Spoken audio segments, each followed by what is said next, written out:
No problem. We can take breaks in between you. Of course. As per usual, okay? Are we okay? Yeah. I think we're good. Okay, I'll start recording.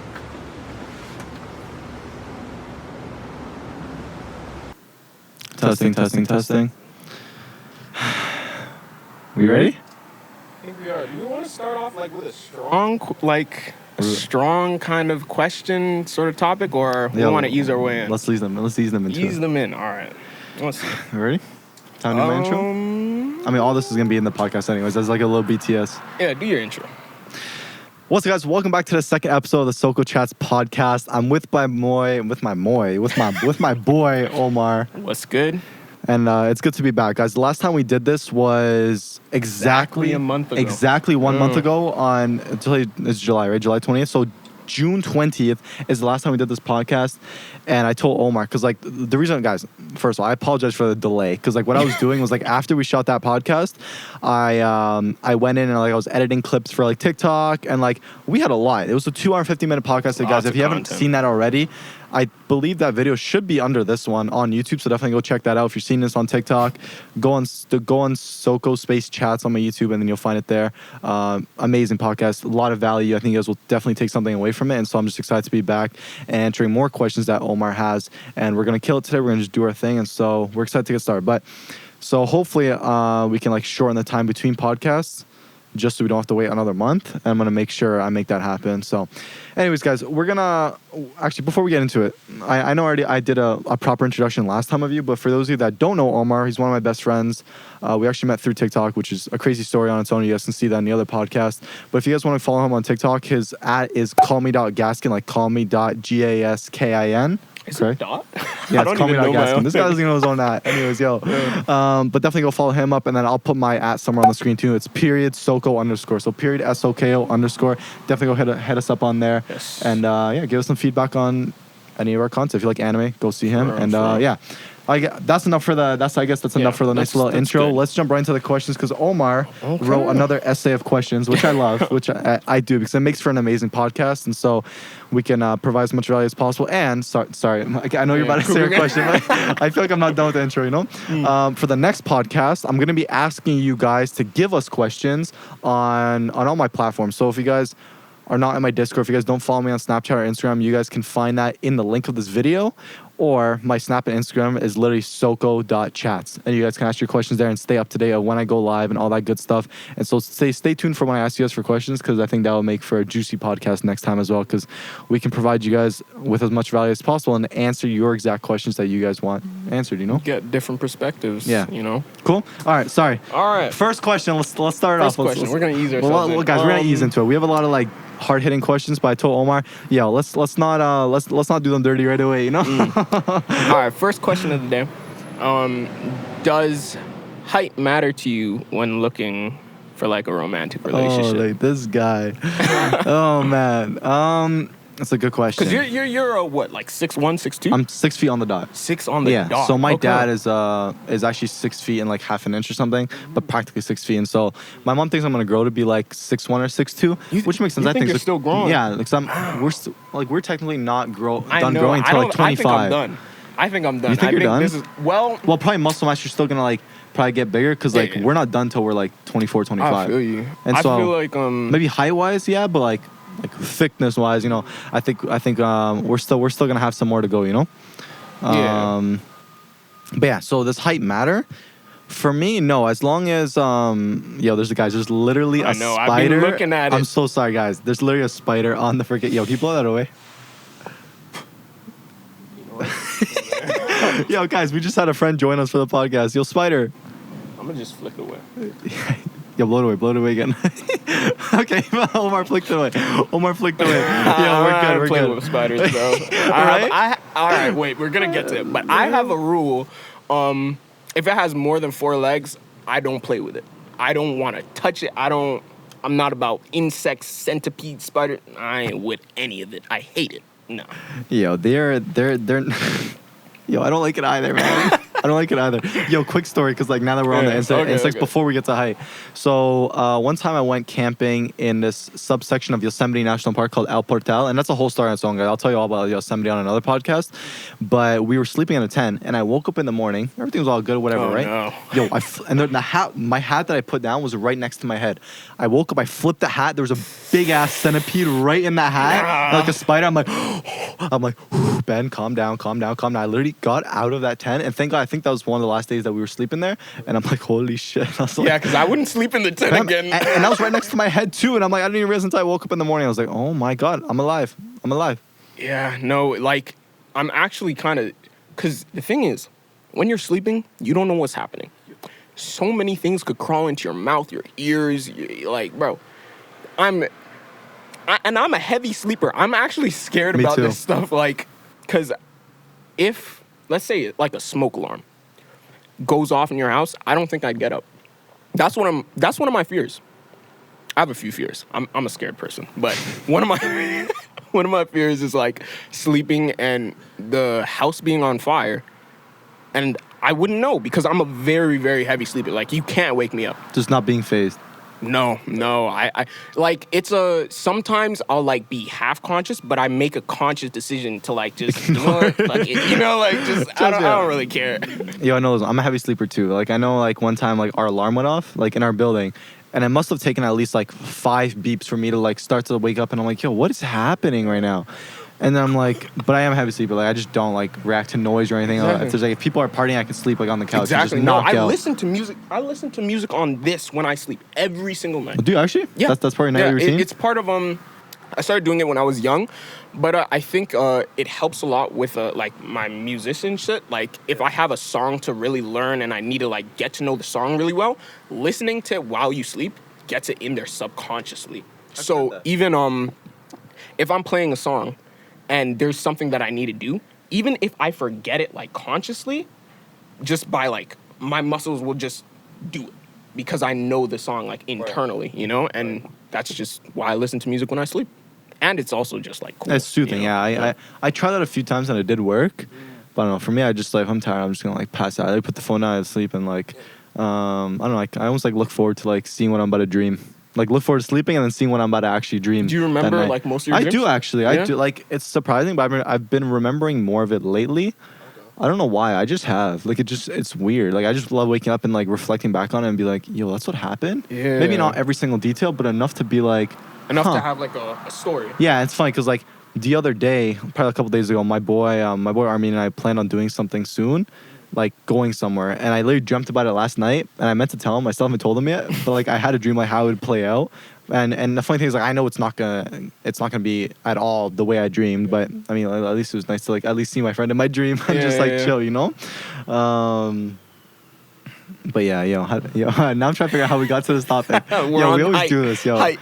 Does height matter in a relationship? But we saw the bug, so that's why. Yeah. Anyways. Yeah. But yeah, Jesus. Yo, garbage truck. Yo, you want to join us? Yo, guys, it's garbage day.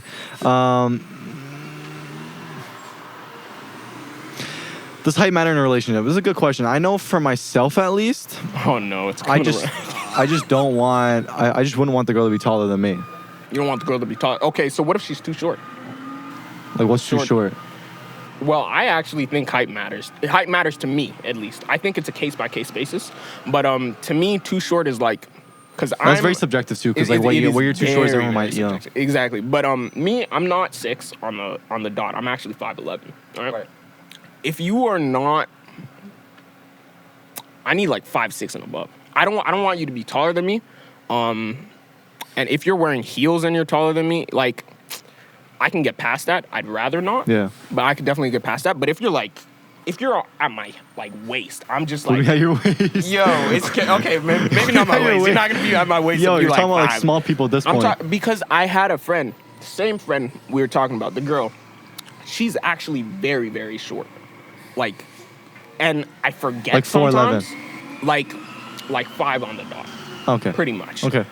And like. Sometimes I'd forget, but we'd be like in an elevator or something with mirrors. Yeah. You know how elevators have mirrors and stuff. And I'd look and I'm just like, dude, Like, I literally have to look down if I want to look at your eyes. You know, it's like Like, I can't their head be is right here. Yeah, pretty much. Yeah. And I don't want to have to bend down to kiss my girl in any situation. That doesn't make any sense to me.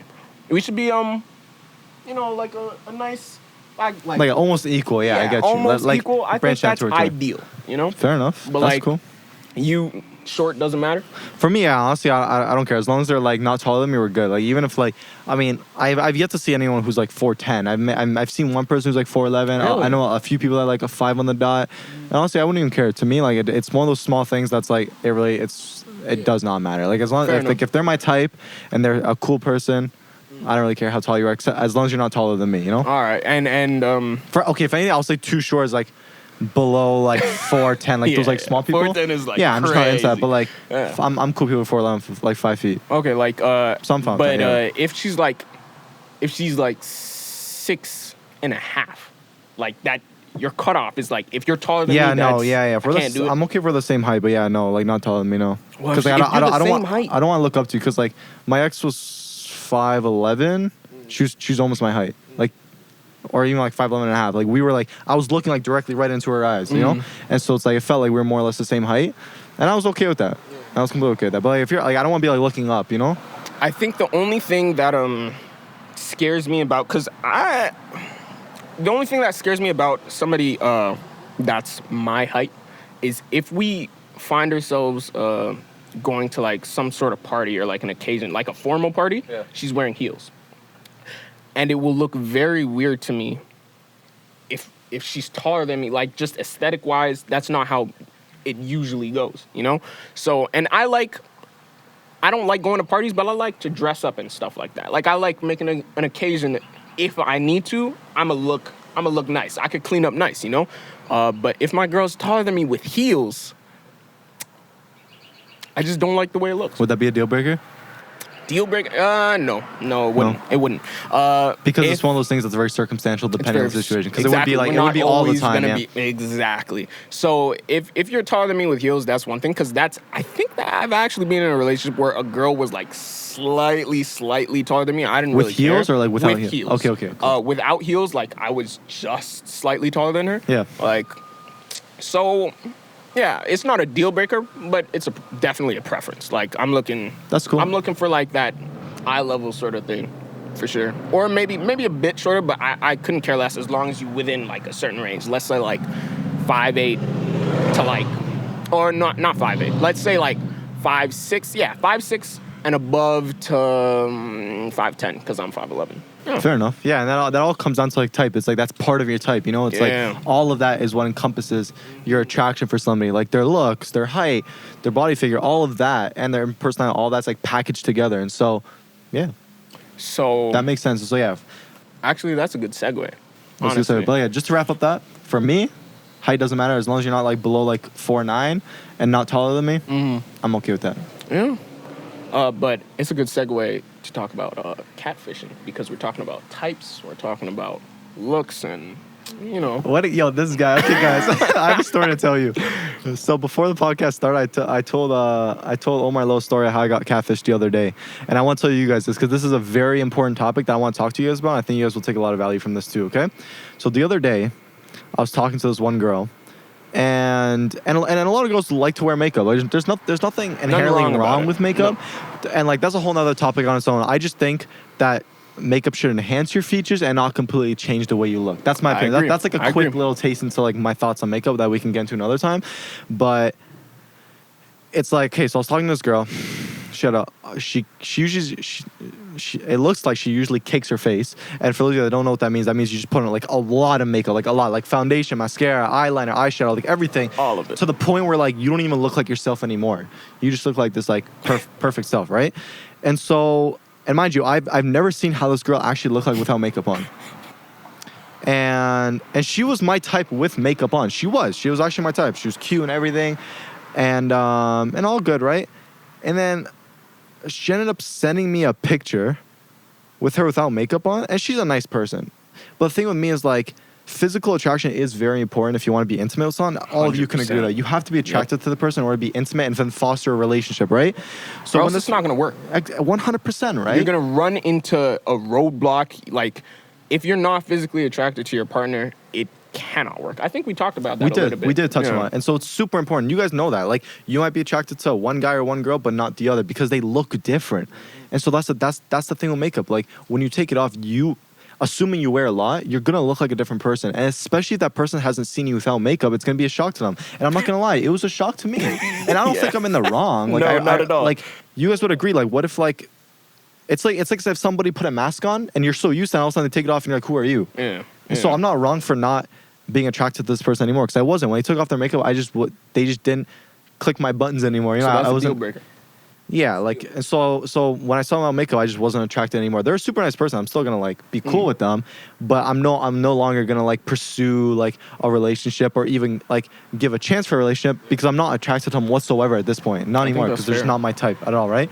And so really, it's just a matter of just letting it be. But see, the problem with me is that like this girl and I, like, we were like flirting, and so like I really don't want to, you know, mislead them in the right direction or mislead them in the wrong direction. You know what I'm saying? Because it's like I flirted with the girls in the past, but that's because I was interested in them, right? Because I was attracted to them. Once you know that you're not looking for anything and you continue flirting, that's when it becomes leading on. Right. And so now that like this has happened, because I was genuinely like ready to like go somewhere with it, right? Because, you know, I like to give people opportunities, and like, you know, I keep my options open. And so with this person, like, now all of a sudden, now that I'm not attracted to them anymore, and this happened literally recently, I have to be careful of what I say and what I do, so I don't mislead them or act like the dickhead that was only like using her for like attention and like make myself feel, because I really don't care. I don't care to waste people's times. And so at this point, it's just a matter of, you know, what do I do? And so like the first things I thought of doing is just like slightly distance myself from them, but still treat them like they're cool. You know, obviously I won't be flirtatious anymore like that, and not continue to lead them down that path, you know? And so that kind of wraps up that story. But now this comes into the whole point of catfishing, right? And catfishing is a big thing that like people run into on a daily basis, especially through dating apps, because a lot of people, and this usually happens with girls, I don't really know any guys that catfish. It's hard to catfish as a guy. Yeah, I know. And some girls There's not much we could do. That's true. Some girls use the excuse like, "Oh, you're wearing a hat, or your beard is like makeup." Have you heard of that? No. But have you heard of that? No. You can't. Tell me you've heard of girls say that. No, you've never heard those like petty ass girls say like, "Oh, your beard is like makeup for guys." I know. How stupid is that? I know. A beard is completely natural. That's what I'm saying. It grows hair. Yeah, it's not like something you're putting on your face. Like, you grow it, man. What? Like, yeah, it does change your look, but like, it's part of your look. Like, no, I don't think it changes your look. It's part of your look. Yeah, okay, it enhances your look. It's part enhances. Of it. It's an enhancer, but it's a natural enhancer. Yeah. And I think that's a very good distinction to make. I don't think guys can catfish unless it's a guy who wears makeup, because they're out that's there. True. You know, or there's like. Sorry, go on. No, keep going. You go. Or there's like a height catfishing. So people say, "Oh, I'm this tall." Okay. That's something. That I completely agree with. So guys can catfish in that regards, but like completely changing the way they look, unless you're posting some other guy's photo and you're not that person, which is just weird. I don't know why you'd post some other person as your profile picture. That's very weird. But so that's why I'm only really gonna be addressing catfishing, like girls catfishing, because like that makes sense, because girls just wear a shit ton of makeup and they just don't look like the same person, you know? Let me ask you, do you think that when a girl catfishes, like with makeup or whatever the case may be, is it an intentional thing? Like, are they trying? Because I see why girls like to put makeup on. It makes sense to me. You know, the options there, it makes you... you see what I'm whatever. The options there, it enhances, and they get to choose exactly how they want to look. Right. You know? I think that's really cool. It opens a lot of possibilities. I've actually on my Pinterest, I've saved a few like pictures of really creative like eyeliners, some stuff like that, just because it looks cool. You know, if you're doing stuff like that, it's really, really cool. That like they do a bunch of stuff. I'll show you later. But I think when you start to run into problems I'm gonna use the term like Barbie, because that's what a lot of people are striving for, or a lot of girls are striving for this like sort of Barbie look, like a perfect face, a bunch of foundation, the big lips, you know, everything. Make themselves look perfect. Yeah, make themselves look perfect. And personally, I'll say this, like, if you want a guy's perspective, you could give your perspective on this too. But personally, when I see a girl caked up, it's not really my thing because I am skeptical because number one, I do want to know what you look like aside from raw, makeup, you know, natural. like raw because I'm raw. I want to see the real you. You see the real me all the time. What you see is what you get from guys, literally. So I want to see that for you. And I guess what I'm saying is you have to know your limits when it comes to makeup. I think people who use makeup need to understand that it's powerful. It can completely change the way you look. And people like me who don't have real knowledge of makeup can get fooled by that. And that could lead to misunderstandings. And in your case, like this girl, being catfished, yeah. You know, being catfished. So I don't know. It's know your limits, I feel like. 100%. And like, no, I was gonna touch upon something with like with makeup. Yeah, some people do, and that's the thing. Some girls do it for expressive purposes. Yeah. Oh, I think you were asking me like if people were doing it like on purpose, intentionally. Yeah, like girls are intentionally putting on makeup. But like the thing is like you have to be doing it for the right reasons. You know, it's like you like don't do it because like you think you're ugly or whatever. Like if you're doing it because like you just like doing it, and so you're being creative and you just want to wear it around the house and go out, cool. But what a lot of people have the intentions, especially on dating apps, to make themselves present the best version of themselves and look as good as possible. So yeah, they're intentionally doing it to look as good as possible for people. Okay. But that you run to the trap of catfishing, because then it's like now girls who cake their face to try and look like extra perfect, like Barbie. Then it's like the guys are misled. Yeah, completely. And it sucks. And it's like this whole like catfishing reminds me of putting on a facade too, because it's like when people go on dates and they put on a facade, you're not showing your true self, and then when they get to know you, then they don't like that person, they're not attracted. Same thing with makeup. When you put on a shit ton of makeup and you look different, people get used to that, and they might be attracted to that, but as soon as you take it off, they're not attracted anymore. So catfishing, you can catfish your personality, which is a facade, or you catfish your looks, which is putting on a shit ton of makeup. And so it's like, guys, it's like this is what I don't understand. Like you want the person to want you for you, want the real you. And so that involves you being natural and raw with them, with your personality and your looks. Yeah, exactly. Because it's like that, or else you run to the problem of catfishing. Mm-hmm. So now it's like as soon as you take off your makeup, the person's like, "Who's this?" Just like what happened to me. And it's not that person's fault for being surprised and wanting to know, like, well, this isn't what was shown to me at the beginning. So why am I getting this now? This is what I agreed to, you know? That's not a bad thing. People want what they see. Like when they first see something, they first see a Tinder profile, whatever the case may be. If you're showing me something, if you're telling me this is how you are as a person, you're showing me through your actions, whatever the case may be, I'm going to take your word for it. I'm a very gullible person. I'm a gullible person. So if I take people's words and their actions at face value. If you tell me something, if you do something, I'm gonna be like, okay, that's how this person is. If you change from that now, it's like now you're unfamiliar. Now I don't know how to interact with you now that you've changed, sort of thing, you know. But that does lead me into another hard-hitting question. Yo, I just want to wrap this up before we go on to the next topic. But because at the end of the day, like, I understand you want to put your best foot forward for everything, but just present your true self, because that's where you're gonna get full fulfillment and actual attraction and connection with your partner when they love you for you. You know. I need to touch upon one more thing within catfishing. And so I hate those girls too, that are like, oh, like, wow, like you only like me for my looks and like not my personality, and so why does like my makeup matter? Because that's what all the petty girls say, because they know they're wrong for catfishing, right? Mm-hmm. And so they're like, oh, like, why does it matter? I'm like, okay, first of all, we all know attraction comes from it's a very physical thing, attraction. And so it's like, like, what do you mean? Like, you presented me something that I got used to, and I didn't know how you actually look like, and I got attracted to that because that was my type, but now I'm not anymore. Yeah, you know what I'm saying? And so guys, like, it's not that like we don't care about your personality. It's just like we're no longer attracted to you. And you need both. You need both in order for things to actually flourish and push in the right direction. Moral of the story, just be you, please.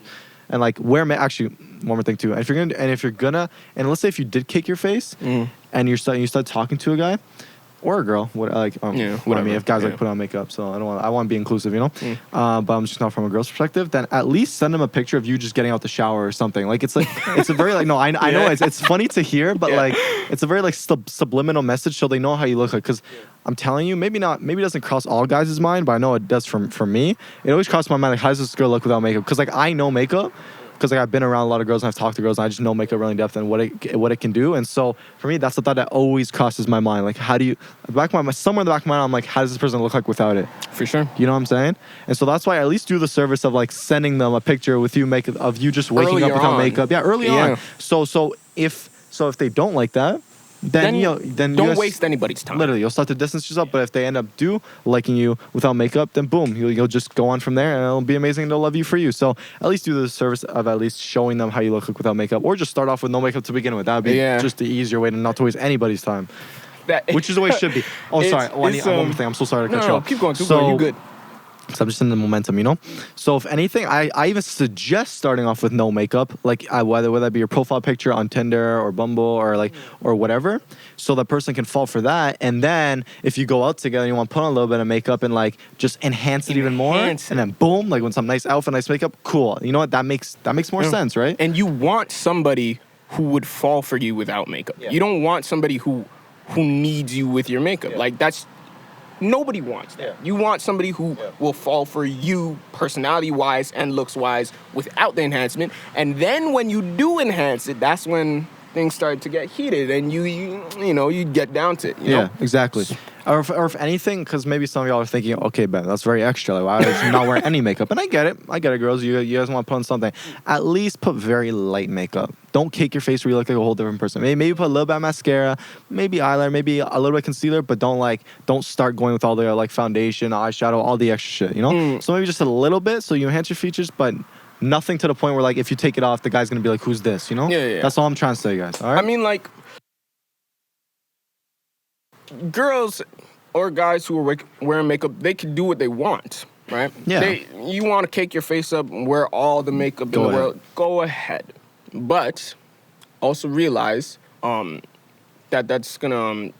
certain people are just turned off by that much makeup. It's just as simple as that. It's not an attack on anybody. It's not what certain people are attracted to. Some people are.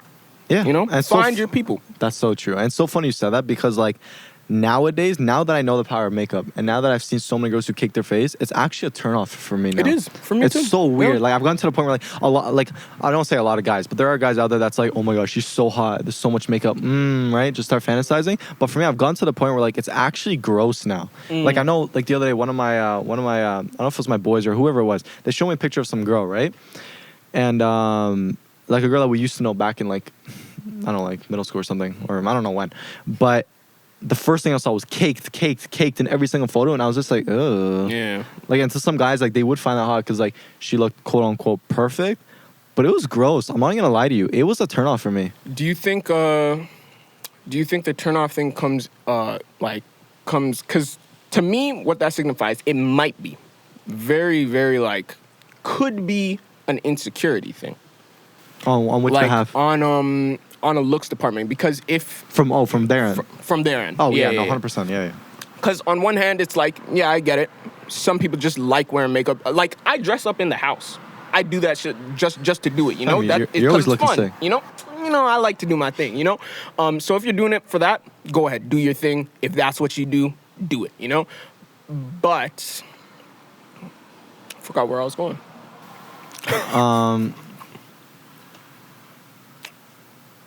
I'm trying to remember. It was just a shit ton of makeup insecurities. Insecurities, yeah. I think that's the main it point we're could trying be. to drive Yeah, home. I think it could be an insecurity thing. Because, like, what I think, because I'm a person.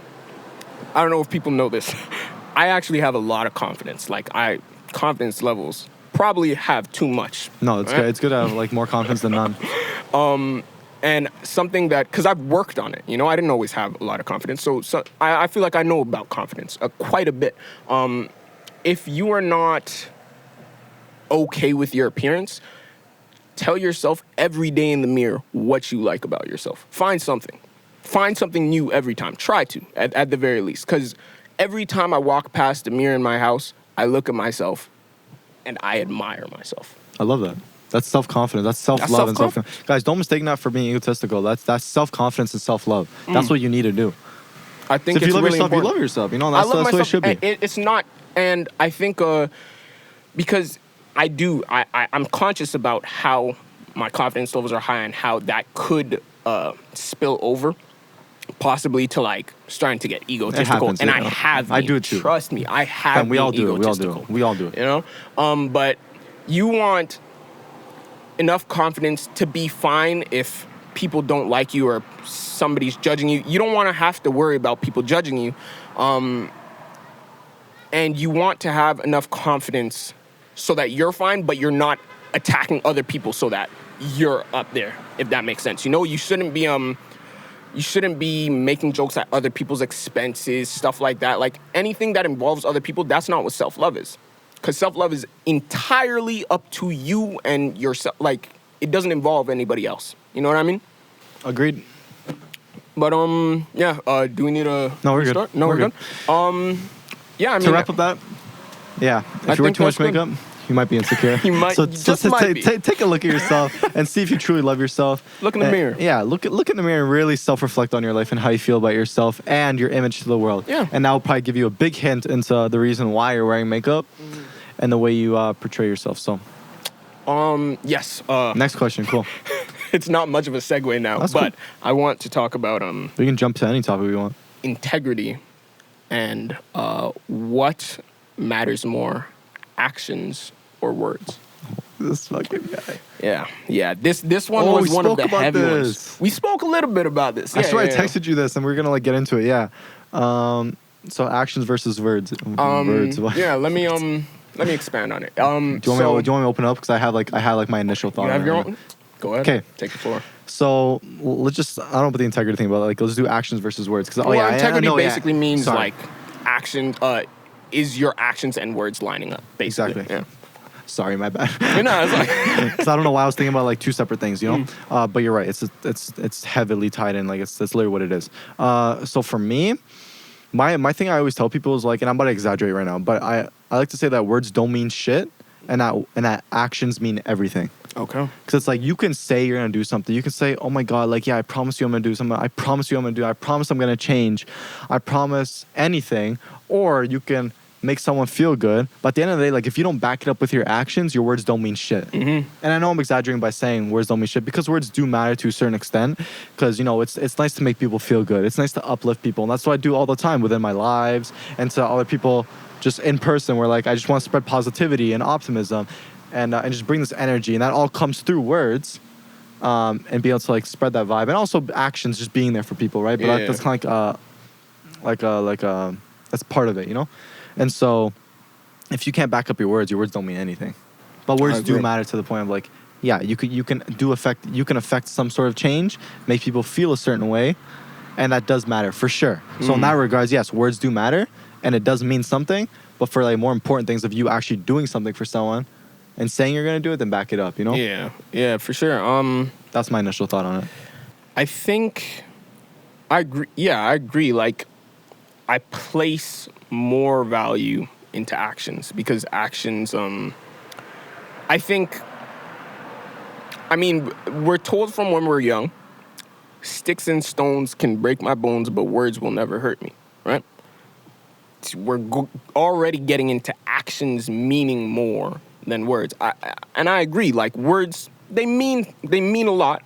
They do, and they could, especially if your love language is like communication or whatever the case may be. If you thrive off of communicating, words will mean the world to you, right?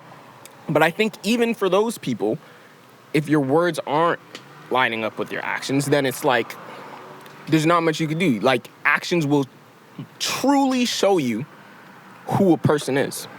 Like deep down. And I think we were getting into that in the last podcast with like my whole friend story and everything like that, how his actions or their actions are showing who they are as a person, like a little bit of what they're capable of, and how that could maybe be foreshadowing for in the future. If you're capable of this, what else can you do, sort of thing. If you guys want to know what story he's talking about, go watch the other podcast.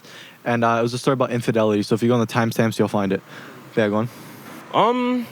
I think that's like my main thought about it. I did want to I actually wanted to bring up that story, just not even bring up the story, just talking about, because the action hurt me, right? It hurt everybody in the friend group, the action of infidelity. But then afterwards, when we were having a conversation, we're talking about it, and they're like, well, we never meant to hurt you, you know?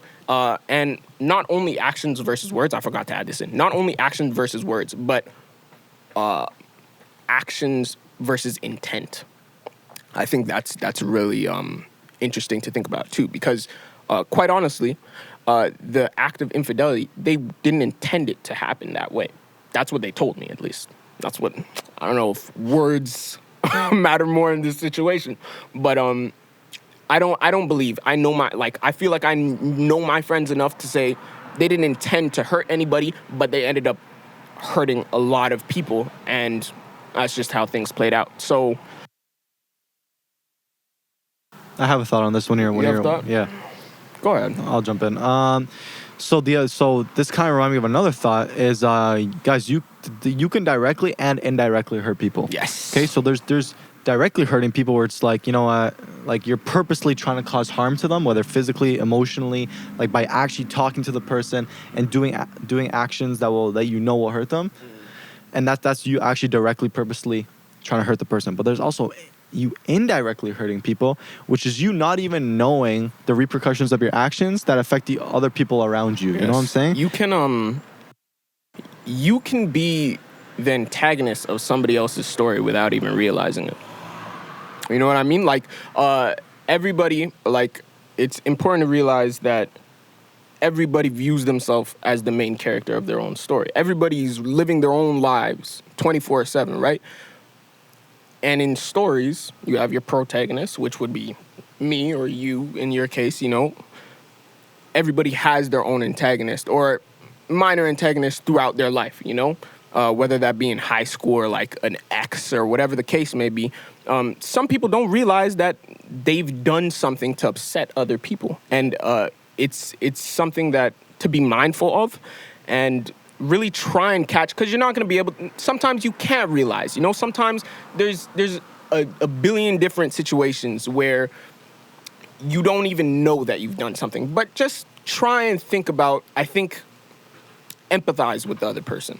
Empathize with the people around you. Try and put yourself in their shoes. Try and understand things from their perspective, and then you might gain further insight into truly understanding what they're feeling and how you could have affected them negatively or whatever the case may be, you know? Yeah. Guys, I got so thrown off guard. There's a big-ass coach bus passing by us right now. Why is there a coach bus in this area? No idea. There's no tourist places that's here. That's what I'm saying. Yo, guys, we're in the middle of a residential area. I don't know if you can see the bus. I don't know. You probably saw the bus pass by me. But, like, that was the weirdest shit I've seen all day. Like, why? I'm so sorry, guys. Anyways, to add on to that point, and, like, I do want to tie us into, like, some relationship stuff, because I was just thinking about it. I was talking about this with my friend the other day, where even within relationships, where you know your partner's involved into things, like, you consciously know that now you're with this person, that your actions might have some repercussions, right? And it's sad, because there's a lot of people that will do things within relationships just not even thinking about their partner. Like, not even thinking how's it going to affect them? How are they going to feel about it? How is this going to, like, influence our relationship in either direction, for the better or worse, you know? For sure. There's not even thinking. They're so oblivious to their actions, thinking like, oh, I'm still single. I can just do whatever the hell I want, right? And so they just go ahead and do it without considering the partner's feelings. And then once their partner brings it up, like, hey, that hurt me, now all of a sudden they're shocked. They're like, what do you mean? Like, I didn't know. You know, it's like, kind of think about it. Like almost ask yourself, like, before you do certain things that might be questionable, or even for anything, to be honest, it's always good to kind of reflect on your actions and what you're about to do. But especially that's more important than relationships. Just ask yourself, how would this person feel if I did this? Yeah. Put yourself in their shoes. You know what I'm saying? And even let's say if you're on the receiving end of it, like, let's say if your partner did something and they didn't even realize how it affected you. One question you can ask them is like, hey, babe, like, just to ask you, like, how do you think, like, that situation made me feel, you know? Yeah. If they're completely oblivious to it, be like, okay, put yourself in my shoes. And, like, let's say if they're oblivious and they don't know how it made you feel, literally flip the situation or question back on them. And so be like, okay, What if I was talking to this person and, you know, and they like approached me to be in a relationship? How would you feel about it, you know? And I entertained it, assuming that's what they did, you know? Yeah. So just flip it back on them. And if they wouldn't like it, if they wouldn't do the same thing and be like, see, babe, like, that's how I feel, you know? And so it's just a matter of flipping the question back on them or asking them how it made you feel if you're on the receiving end of it. But I wouldn't even want to get to that point to begin with. Yeah, for sure. So both parties in the relationship, just always kind of like, now that you're in a relationship, you have more obligations. You're not a free man or free woman. No, you're not. You have to think about how your actions have repercussions and consequences and how it's going to affect your partner. So think about how is it going to make them feel, put yourself in their shoes, and that's going to drastically change the way you do things. Yes. And the actions you take. But if you really don't care, then don't even be in the relationship with that person if you just want to do whatever you want. That's fine if you don't want to be in a relationship. But yeah, like being in a relationship, a lot of people see it as tying yourself down. And in a sense it is. To a certain degree. Yeah, you know, like you do now have a responsibility, an obligation to this person because you both agreed to now be in this together, you know? So yeah, but something you said actually, if we're good to move on to another topic, because something you said reminded me.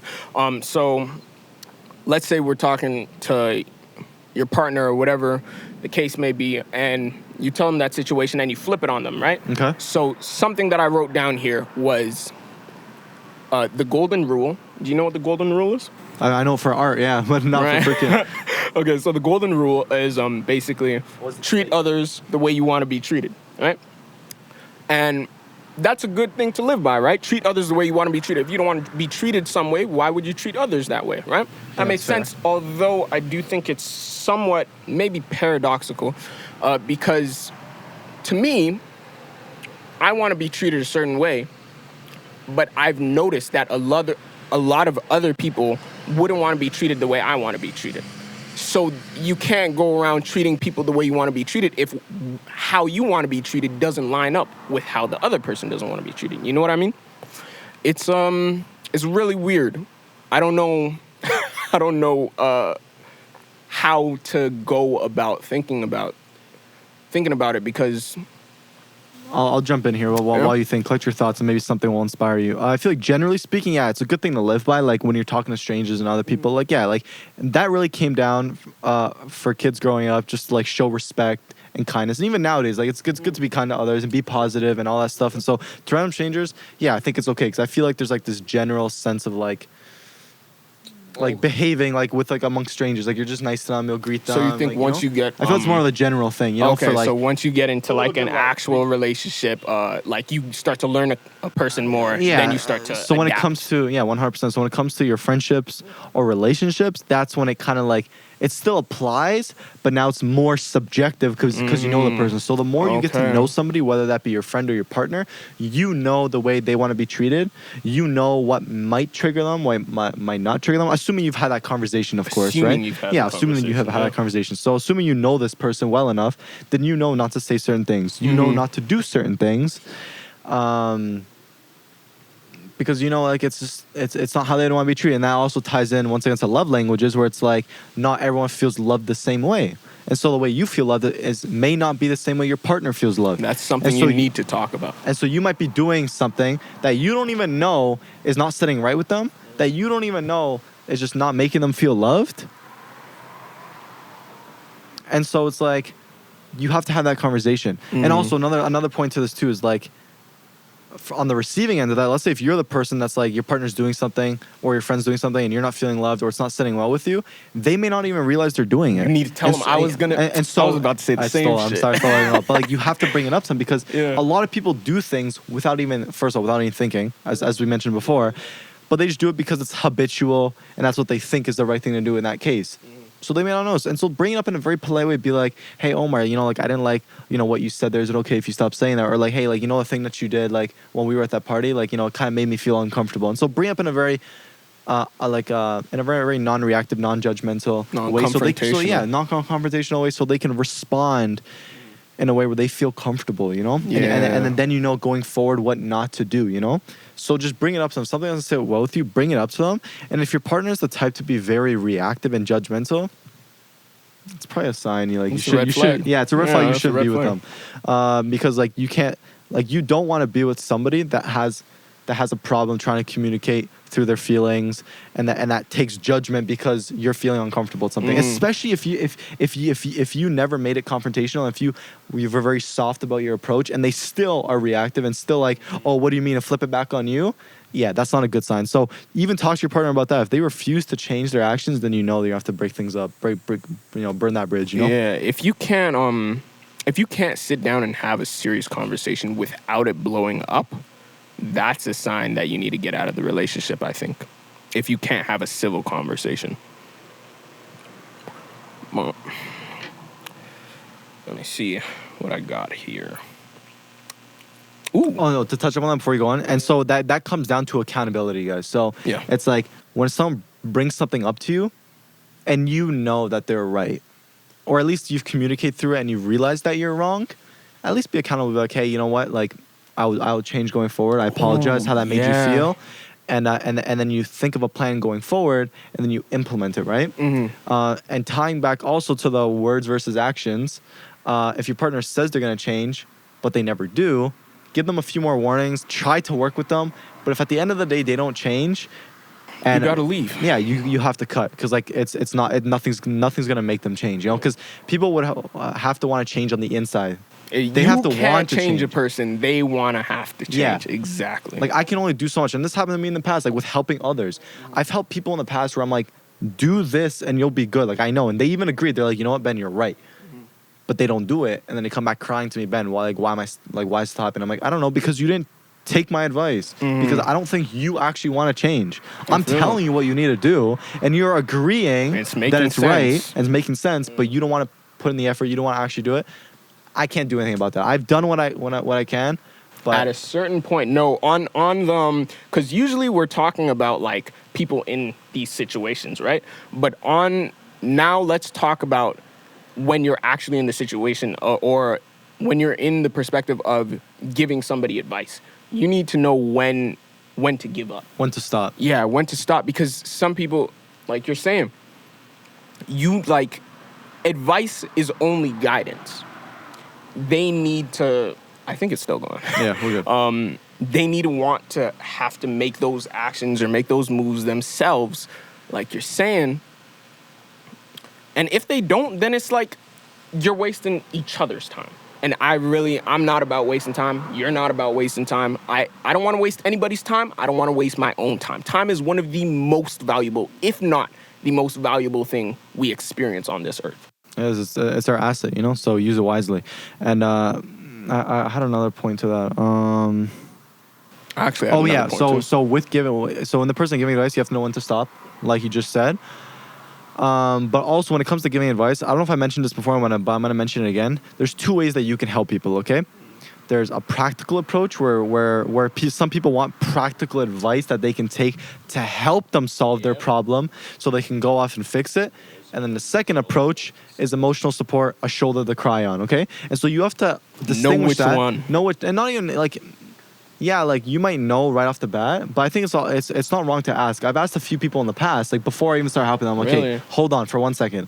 Before we get into this, what do you need from it? Do you need me to give you actual advice that's going to help you get through, like help you actually solve your problem? Or do you just want me to like feel your pain and be like, oh my God, I'm so sorry that happened, all that stuff? And like, they're usually like, yo, I need practical advice.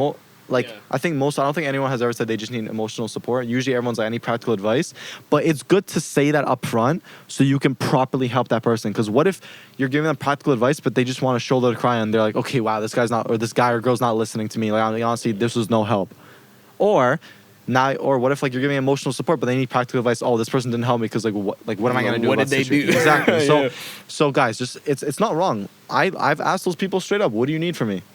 And then they'll tell you practical advice or emotional support, and then you go from there, and then you take off and then help them in the way they need help. Yeah. I've never actually thought about asking up front, because I've been in a lot of situations where I had to give my friends advice because like some people are just good at giving advice, right? Yeah.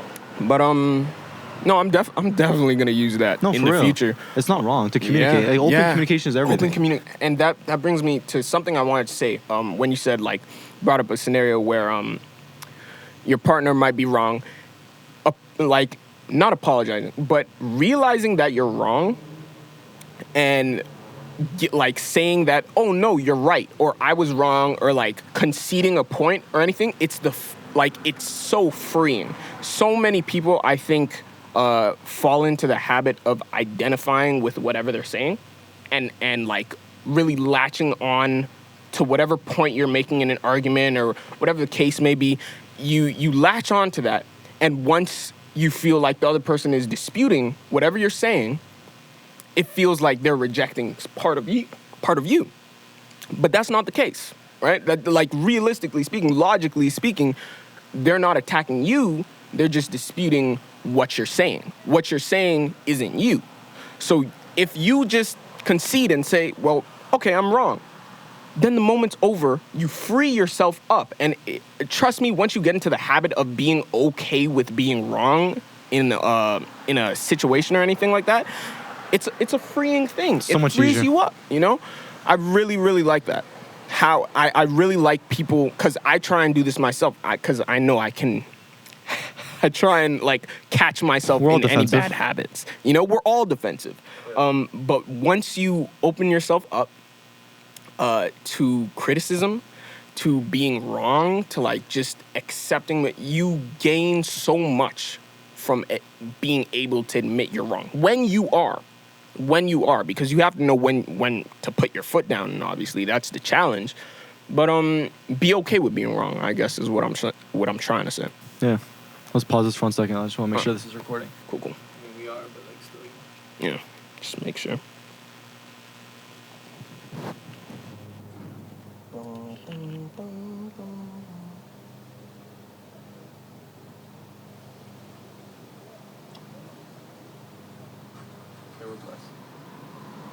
Can I be so sure, you know? Let's go double check. That was a good point, mate. That was a really good thing. Hate if this wasn't recording. That's like, what I'm the entire saying. time. That's why I want to make sure that this was recording. Mm, So it's like at least we had that, you know? Because it's like that was such a good point. Yeah, 100%. Guys, you have to know what you have to know when you're wrong. Just be accountable. Stop fighting, because it doesn't do good for your friendship. It doesn't do good for your relationship. no. Take accountability, and move forward. Move forward. And sometimes moving forward means moving forward without that relationship that you might have, friendship, whatever. Sometimes to move forward, to truly move forward, you need to leave some people in the past. Some people aren't meant to stay with you forever. And that's just cold, hard truth. Yeah. I actually have a point on that. This is, wow, I'm so happy you said that, because you just inspired another thing. So, guys, just know that, like, not everybody you're cool with and not everybody you're friends with will be there throughout your entire life, okay? I believe that people come for a reason and they stay for a certain amount of time in a certain phase of your life, okay? And so that's just my opinion. As I said, like you may have had friends that you grew up with since elementary school, you knew them through middle school, but then they started maturing and changing, and now you're not friends with them anymore. And it's sad because you knew them for 5, 6, 7 years, but now they're a whole different person and you just don't vibe and you just don't click with them. And that's okay, guys. It's sad, but you have to accept it. It's all for the better of yourself, you know, because if you can't be surrounded by negative energy or people that you don't really mess with anymore, that's fine. I mean, like, yeah, like, be sad about it a little bit, but just know it was for the better. And same thing maybe growing up. Like, you might meet friends in high school that were there just for high school. Because, like, I know for everybody that went to high school, you probably only had friends that were just there for high school. But, like, they never really got, you never really added them to your circle of friends. I know a lot of people I'm probably never going to talk to again. For sure. Like, in high school, you know what I'm saying? Sure. Literally. No. And so they were there for that phase. But you know what? Oddly enough, like, a lot of people, so I had my circle of friends, which was only like 4 or 5 people. Which right? is all you need. Yeah, which is all you need, right? But now I'm out of high school and like I don't talk to as many people. I still keep with my circle of friends, but I've actually added people to like my own circle. Let me phrase this better. So you have your circle of friends, right? Let's say you have your crew. But I think your crew and your circle of friends is different. Because my circle of friends doesn't exclusively have my crew. Does that make sense? Oh, I know what you're talking. Yeah, you're talking. You know like, what I mean? Okay, yeah. We're talking. Yeah, we're gonna get into the whole like verbiage. I have like my friend Leo. I was telling you about, who's the extrovert. Like, he's in my circle of friends. I trust Leo. Yeah, the way I'd phrase that is like you have like your immediate circle and then you have your extended circle. There you go. That's how I would say it. Yeah. Yeah. Fair enough. Yeah, I think And people who I thought wouldn't be in like my extended circle, or what did you say? Immediate and Like you have like your immediate circle, like your crew, and then you have like the extended circle. The extended, okay. Multiple extended circles, you know? Like people who I didn't think would be in that extended circle of people that I trust and I could like chill with outside of like outside of high school. Yeah. They've made it in just like completely. I had no intention. But now we're cool, and I'm happy that these people are in my life, at least to some extent. You know, they're not like my closest friends ever, but I'm chill with these people. I'm really, really chill with these people. I didn't think they'd be there, but I'm happy that they are. And I've been accepting more people into my extended circle. I used to be very like, I just wanna chill with my people, and that's it. But now I'm like. Some people have been hitting me up because I posted like my cut loose story or whatever, right? So, like some people from high school or even like earlier on have been hitting me up like, oh, this is what you're doing, man. Do you still live where you are? I'm like, yeah, I'm still living in the same spot. They're like, can you chill now? Actually, one girl hit me up. One girl hit me up, didn't talk to me. I knew her since elementary school. Didn't talk to me through all of high school. Then hit me up. She's like, oh, yeah, you should show me one time, this and that. I'm like, what? What? Yo, I cut my hair and released a song, and now you want to talk to me? Like, yo, what? They want you when you're doing good, you know? Yo, where were you when I was like in the shit, you know? If you weren't with me on the come up, you don't deserve to be with me after I'm there. Or as the other saying goes, if you can't be with me at my worst, you can't have me at my best. Exactly. That's so true. Exactly. That's so true. Yeah, but I was gonna add it to the point of circles. So, and I think it's fine to add more people to your circle. I don't think there's anything wrong with that. Like, it's like be open. Like, as long as you're open to good people and good energy and good vibes. Like, if they want to add to it, cool. I don't think there's anything wrong with that. You might not wrong. No, you know, like you might end up running to something. Okay, cool. Like, you know, friends with how I'm cool with you now. Or I'm cool with like the people I work with. Like that's what I'm talking about. Where like you guys are now got added to like this circle of people that I really fuck with. You know. Yeah. So that's what I'm trying to say. Like, it's cool to be open to new connections and having like new friends that just.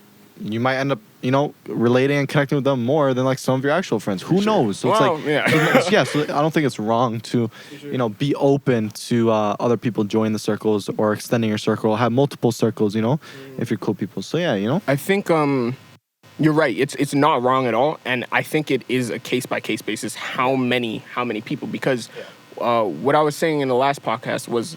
You need to nurture your relationships, right? Yeah, 100%. So you don't want to have a case like what I'm very, very afraid of. One of the reasons why I was so closed off before about making new friends was because I only have so much of myself to give. You know, I don't want to stretch myself thin, like nurturing these relationships because I think it's like I've taken a sort of approach like I want to have like a strong connection with anybody that I consider like a true friend, you know, like whatever the case may be. Like me and you, we do the podcast, we do music, we have audio messages and shit. Yeah, right? we have amazing. You know, yeah, like everything's sick. we have like a connection that's concrete. We have like a concrete connection, you know. Me and like my other friends, we have concrete connections like on a not individual. Just a very personal level. A very personal level, yeah. Like I like that, but I can't do that with the entire world, I get it. You know? No, like, of course yeah. not. And that number of extended friends, it's going to switch between person to person, of course, yeah. So I definitely agree, but you get to move on to something else? I was gonna wrap up that point. And so the point I'm trying to make is that like people will come at different phases of your life. Some people will stay, some people will go. The ones that actually want to stay will stay with you and will fuck with you, all right? So don't be sad when someone ends up leaving a circle or they change or anything, because yeah, it happens, it's sad, but you know, move on, because if they're meant to be in your life, they'll be back. Yeah, they'll be back, or they'll stay, or whatever, you know. And so just know that you're gonna meet people all throughout your life in different phases, and they're gonna be there for a reason. I agree. And they may go for a reason. So, next question. Cool. All right. How could you not read a question? it? No, I already read it. Yo. So I realized, because I told you I'm on Tinder, right? And I've been, I don't really be swiping right most of the times, but yo, guys, go find this guy on Tinder. Don't find me on Tinder. So I see some of these girls' bios, right?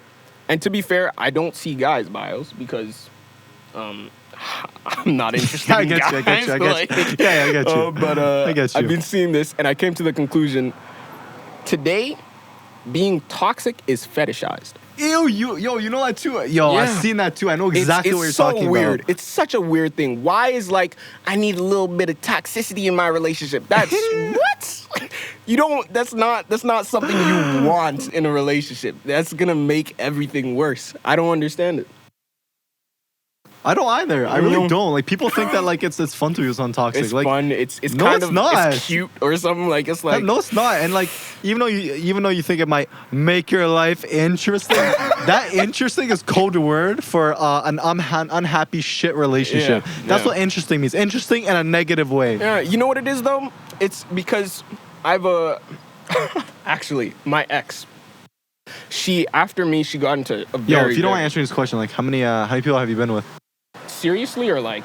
Yeah, I haven't had let's a go serious let's go serious relationship. I haven't been in a serious relationship. Oh, okay. How many like Other stuff? I'd consider 2. soft? 2. Okay, Yeah. go on. So my ex. Yeah, you and I are similar like that. We're very reserved. So my ex, after me, she got into a very toxic relationship, right? Karma. And actually, I was pretty chill. Like, I wasn't talking to her, but like, jeez, man, I'm gonna have to explain this whole thing. I was basically friends with her friend, right? Yeah. Basically. So they were telling me about it, and I'm like, she should leave. Like, it's a toxic relationship. And she was explaining. And the reason I'm bringing this up is because you said, it's gonna, like, toxic relationships lead to an unhappy relationship and maybe an unhappy life, you know? But the enticing thing about a toxic relationship, I think, is that the lows are really low for sure, but the highs are really, really high. From what I've seen of these toxic relationships, because I've seen like at least 2 or 3, right? Yeah, at least 2 or 3. From everybody that I've talked to who was in one, including the me. The highs are really high, yeah, including you. Remember the last podcast? I remember. If you guys want to know more about like my last relationship, go watch the last podcast. Better go on.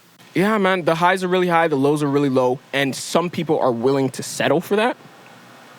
But I don't think that's the right way. I think you shouldn't be settling for something that has you unhappy. Because a lot of time, it's majority of the time you're at a low, but those highs are so high that you're like, well, no, now he loves me, or now she's this and that. Like, you can't settle for stuff like that. You know, you need I think you need to set a certain standard for yourself. And what I personally struggle with, I don't know if my standards are too high. What do you think about that? Because that was actually something else. Like, how do you go about setting standards for yourself? Yeah, I'll answer in a sec. I just want to loop back to the whole like toxic thing. Like, it's a lot of people get fooled by the highs of the toxic relationship. They just do, and so it's funny that you've heard people say where the lows are lows, but the highs are really high, because it's like, not only did I go through like what you just said, but other people have gone through it too, meaning that like it might be very similar across other toxic relationships. You know, so. And that's like even the word toxic, I hate the word toxic, because it's like, I don't know, something about it just doesn't make me feel good, because it's a very like negative connotation, which like, I mean, a relationship is a negative, but like it feels like, I don't know how to describe it. I just don't get a good feeling from that word anymore. No, I want to replace that word with just like unhealthy, because it's like there's healthy relationships and then unhealthy relationships. Okay. So like, let's change the verbiage up. Let's just say unhealthy relationships. Okay. Like I get the whole thing behind toxic. I do. I understand what people say. No, I agree. Once people start to use it more and more, it starts to... But then when you're in like a quote unquote toxic relationship, I've changed up the verbiage to call it unhealthy and not toxic. Because it's like, I don't know how to describe it. I'm trying to think through this. It's like, I feel like toxic should mean that something is bad throughout the entire thing. And that's like, everything is bad throughout the whole relationship. Like, there's no ups, and that you don't know why this person's doing what they're doing. Because toxic to me, that's what it means. It just means like it's very poisoned, you know? It's toxicity, right? And there's nothing ever good to toxicity. But why is that in toxic relationships there are ups? There are highs. Do you know what I'm saying? Yeah, and so that's why, like, I see what you're saying. I really like. That's why I'm okay when people use the word. But this computer, man, guys. So the computer that we're using is like glitching out every now and then, and right now, the screen is like flashing its brightness. It's trying to exit, but is it actually? You see what I did? I made it so that it can't exit. Like, it's not full screen right now. Okay, good. There's my desktop, so we're good. Anyways, guys. And so, yeah. Like, I understand why people use the word, but it's like, it's so much easier to use that word when you've never been in one. Fair enough. But then once you're in one, it's fair kind of enough, like, it changes your whole perspective. Because, like, I'd rather just call it unhealthy than toxic, you know? So it's like the last version of it was unhealthy, but I wouldn't call it toxic because there was a lot of good things to it. Like, Okay. when I say a lot of good things, there were not a lot of good things, but there was good things to the relationship, you know? So it's like, it wasn't toxic, but from another person's perspective, they would call it toxic. It's weird, you know what I'm saying? It's like, you don't know until you're in one. Like I feel like other people who've been in unhealthy relationships, they'll agree with you. will kind of feel the same, unless they have a lot of hate for that person. Then they'll say toxic because they're in spite and they're petty and all this stuff. Yeah. But if you're a proper guy like I am, and you kind of like are very empathetic, then you'll call it. Then you'll feel like it was like more unhealthy than calling it toxic. You know, it's like. So it's like a lot. So. And I don't know if I already mentioned this, but a lot of people get fooled by those very high times in the unhealthy relationship, that they think it's okay to stay, and that like their partner is like, oh, like there's a potential for them to get better. There's like, they see for what they can become and not for what they are, or at least in my case, that's what it was. Like, I saw the potential, I saw where she could be as opposed to where she was right now. You know what I'm saying? And I feel this is kind of a. Okay, so you see the potential for somebody. And for me specifically, because I haven't been in one of those, right? I haven't been in a serious relationship. I feel like a lot of times, if I'm meeting a girl, I have a certain perception of her in my head. It's important to allow that person to be them and not the person in your head, you know? And I don't know how well that ties into like seeing their potential, because that's something different. Seeing who they are and what they could be versus seeing how they should be to you in your head. You know what I'm saying? But yeah, continue. I just wanted to say that.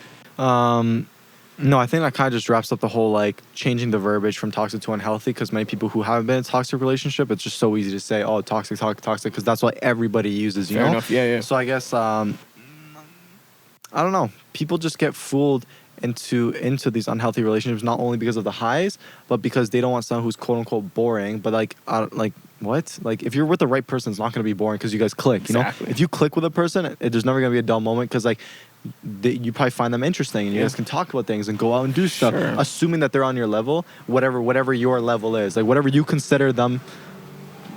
I don't know. It's because come down with whatever you look for in a person, and then when you find that person, then like, it's game over. It's never gonna be boring. Yeah. Just back on the topic of like these unhealthy relationships, because I remember a girl I knew, she was in an unhealthy relationship and she kept getting back together with this guy, right? So let's take this away from unhealthy relationships. Actually, just let's say in a normal relationship, do you think a healthy healthy relationship? Let me call it. Do you think it's okay if like you two break up? Is it okay if they get back together? Is that in a healthy one? Yeah. Do you think that's like contradictory? Do you have any like situation in your head? No, I don't. No. I thought you were, because you know how we're always thinking of something, and then you know. I know exactly. But if not, I can like just share my thoughts on it. Sure. So I think like, let's say if it was very healthy and you were always cool with this person, and let's just say like it was a mutual breakup because of, let's say, like another person didn't allow you guys to fully flourish your relationship, or because you guys have different vision on careers, and it was because of something like that, like a very healthy reason why you guys had to split. I think it's completely okay to get back together, and like, because like, what if like a year or 2 years down the line, you're like, okay, like that person never did me wrong, I know what they're like, we've been intimate, I'm attracted to that person, and we're kind of both aligning now, you know? So I think, it's completely okay to get into a relationship that you were once, that with the person you were once with, assuming it was healthy. So I think it's fine. All right, no, I see what you're saying. I mean, I think, the only way it could work is if it was healthy, because in that particular scenario, like I said, it wasn't healthy, and it was an on and off thing, like spanning like a year or something like that. A lot of people go through that. That's so crazy to me. I'm the type of person, even if it is healthy, granted, I've yet to fall in love, but even if it was healthy, I'm the type of person, once we're done, we're done. I don't want to see you on my phone. I'm blocking, not blocking, unfollowing on everything. Because if I need to get over you, I can't see you. I can't hear your name. I need you out of my head, you know? So Everybody has their ways. Everybody has their ways, exactly. But I'll also get into like probably some of the reasons why that happens, why people are very on and off and come back to the same person. We're gonna have to pause that because I gotta change the battery in this camera. Cool. And we shall continue. Yeah. Little sneak peek. It's because of loneliness.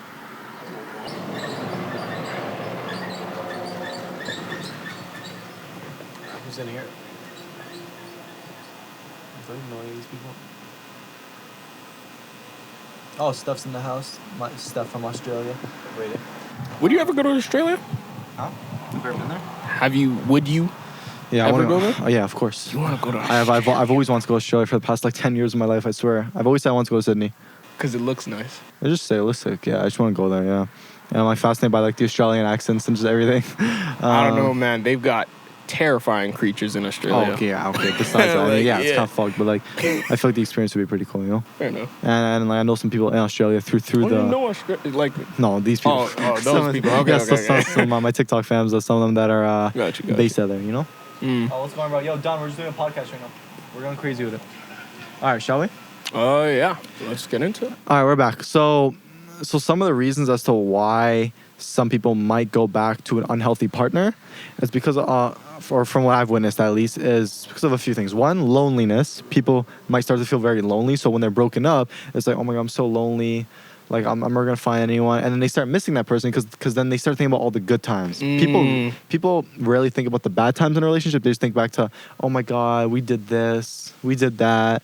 We had such a good intimate life. And so those are the memories they're thinking of when they're lonely. And so that's one reason why they get back together. It's like, okay, you know, if they're going to take me back, I'll just get back together with them. Because then I'll be happy, sort of thing. Yeah, that's like, you know, it's gonna fix their temporary sadness, even though they know that person's unhealthy.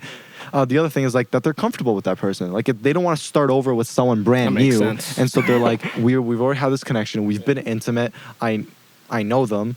Even though they're unhealthy, it's just so much easier if they take me back. We'll just go right back into it. I don't have to start this whole process again. So they're comfortable with that person. Yeah. And other ones could be that they just feel like they may not have any other options to find someone better. Like, oh, like no one's gonna love me, no one's gonna find me better, but this person is willing to like get back together with me. You know, it's all bad reasons. Yeah, no, it's screwed. I mean, yeah, like I definitely understand the not wanting to start over again because it's like if you learn like a new person, you really learn this person and you guys are clicking. Of course, you don't want to start over, but I mean like. And I know a lot of people say this, like there's a lot of fish in the sea, but like logically speaking, there is so many people on the earth. Like there's so many people. You shouldn't be stuck up over one. It's not practical. It doesn't make sense. It doesn't. It's the cold hard truth, man. But we ready to move on? Let's see. Sure. Let's see what else we got. Oh, okay. Do you think that there is a plan for everybody? Probably. I don't know what you're gonna say to this. Actually, I don't even know what I'm gonna say to this. Like I'm trying to think about it. I'm gonna have to think about it like on the spot right now. Is there a plan for everybody? This is an interesting question because it's like obviously from a religious perspective. Exactly. Yeah, like people are gonna say, like you know, like of course, God has a plan for you, and like he's putting all these things in front of you for a reason, filling your life with experiences and proper people in order to guide you in the direction to become the best version of yourself, right? Mm-hmm. But if we're taking like the agnostic approach to it, it's like if we're talking about just like the universe in general, it's like I don't know, man. Like I want it, and at this very moment, and subject to change, I'm gonna have to say no at this very moment from an agnostic perspective. And the reason why I say is because. What was your question again? Because I'm trying to like use the right verbiage. Is there a plan for everyone? Yeah, so is there a plan for us? So from an agnostic perspective, assuming that there's a plan for you is assuming that your life is in someone else's hands. But I feel like your life is in your hands and you create the plan for yourself. So like if you work hard and put out content, build a community, get that job, work your way up the corporate ladder, actually put in the work to make the life for yourself, that's you building your plan for yourself. And so it's like I don't think there is because you're in control of how you want your life to turn out. To For majority of it. certain- Obviously, yeah, there's yeah, certain things that are like extent. out of your control, but you get to shape your life. You get to go in a certain direction. You get to do certain things that's going to bring Sure. you happiness and fulfillment, and all of that is your plan. All of that is like, because you got a plan here. I want to achieve this by 30 or 40 and get that job, and there you go. And then you go do it, and you make it happen, and there you go. Okay. And so it's like you are in control of your own plan. So is there a plan for everyone? Yeah, there's a plan for everyone from yourself. It comes from within, and what you're trying to do, and that's your plan. Whatever you're trying to get done in your life and how you want your life to be. I feel what you're saying. I think I agree. I think I agree that no. Like what I think is no, right? What through like how I've experienced my own life, and I think I trap myself a lot of the time with this sort of way of thinking. I view myself, like I was saying, with that analogy. The reason I took that analogy so literally is because I that's how I think. Like, I'm the main character of my own story. You're the main character of your own story, right? So, a lot of the times, I find myself thinking, like, well, everything will just work itself out sort of thing. You know, like, if I just do things in a good way, in my way, if I do things my way, I go about my life the way I want to, all my dreams, they'll come eventually if I do the things that I want to do, sort of thing. Right. I agree with that statement. Yeah, You agree with that? And the way you're explaining it, yeah, I do agree with that statement. If you Okay. do all the right things, yeah, things will work out. Yeah. Yeah, but then what I'm really worried about is things don't always work out. I know that for a fact. They don't. Things always, not always don't work out. Things don't always work out. And what I'm afraid of is because what I'm doing is I want to make a music career. I want to do like anime, TikTok, whatever the case may be. I want to make a career out of that sort of stuff. Right. I'm putting all my stock into this stuff that I want to do, that these are my dreams. If it doesn't work out, I don't know what I'm going to do. So I have to bank on things will work out. You know what I mean? That's very scary to me. Because I truly have no idea. Like, I'm the type of person where, like, let's say in school, I didn't do it extremely well in school. I did extremely well in music. I did extremely well, let's say, in gym. Like, in the stuff that I'm interested in, I go full throttle, you know? Math, I have the basics. I can get through life with my math knowledge. I don't want to work with parabolas and all that shit, you know? Like, I simply don't care. If I don't care about something, I'm not investing time in it. If you don't invest time in something, you can't get better at it, you know? So in terms of, let's say, like, credentials to work, like, certain places, like, I don't have the best start for, let's say, like, a 9 to 5. I've never had, like, a normal job. The only jobs I've had is working with my band and coaching tennis. So I've never done any retail, and I feel like my inexperience is going to catch up to me sooner or later. Yeah, it really depends. Depends on what you're trying to do, of course. Okay, yeah, I mean, like, you're right. When you're pursuing the thing that you want to pursue, and if you can make a living out of it, then you're set, you know? It's a big if. Well, but the thing we have to realize is that everyone's in the same boat. Everyone has, like, uncertainty, and, like, we don't know what's going to happen next. Yeah. Like, we can only know, like, well, what we have to do in the moment to put in the work, and that, you know, we believe is going to take us in the right direction, which it will. Like, there's going to be some level of success to that. Yeah. But the future's uncertain. I mean, but Yeah. we know based on the past, like, if you do this, it'll probably lead to that, whatever that outcome is. You know, if you go from, you know, point A should hopefully lead you to point B and then point C, you know? And so it's like, we just look at other people's stories and we're like, if they can do it, we can do it too. Yeah, no. That's actually, my dad was telling me a story one time, because my dad, he's really into music. That's why I'm into music, right? He was telling me a story about, he was listening when he was young to, let's say, John Coltrane. He's a crazy jazz saxophonist, right? And my dad was looking at this guy like he's a god or something. Like, he's doing crazy stuff on the saxophone. And I think this is what he told me. It's important to realize that these people who you admire are not gods. They're the same as you and me. The only difference that separates John Coltrane from my dad back at the time is that John Coltrane put in the hours into the saxophone. He worked his ass off. That's the only difference between people who you admire or that's not the only, like in this particular situation, that is the only difference. People who you admire, they're not gods. Everybody's a person just like you. And I feel like that same sort of thing can even come up in relationships. Like some people in relationships, this might even be an unhealthy relationship if we're talking about this.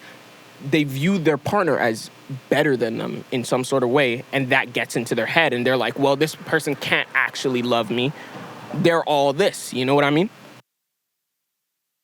I've heard that before, yeah. I've seen it happen in relationships where, like, certain people think they're not good enough for someone else, even though you probably are. Like, assuming us, I don't know, this is tough because, like, not a lot of people are on the same level as others, and so, it's tough. It feels very tough because it's like, but I feel like more often than not, like, I just hit my funny bone. Yo, my arm just got shocked. Yo, guys, I was putting my arm like on this like thing on the porch, like the railing, and I hit literally like the perfect spot at the right time. Okay, we're good. I feel that. It's about to. What time is it? I don't know, but yo, it's 4:00. Yo, you want to continue? Let's start wrapping up. You think? Maybe. Like, yo, let me check the. I'm telling you right now, though, if I see lightning, okay, obviously, I'm in I'll play. Yo, we can't finish this inside, no? Nah, we can't. No. Nah. I was gonna say, I wonder if we can do this in the car. You think of the car? Do you want to try? No. Shit. All right, we're pausing this. Yeah, we could probably like finish up. Yo, we have enough time. We should car podcast. That'd be sick. That's kind of cool. No, we can just bring the setup inside the car. Yeah. You want to try? Yeah, I'm down. Well, we might as well. Like...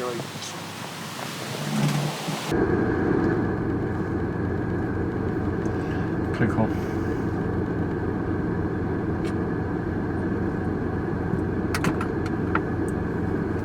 Thank you, sir.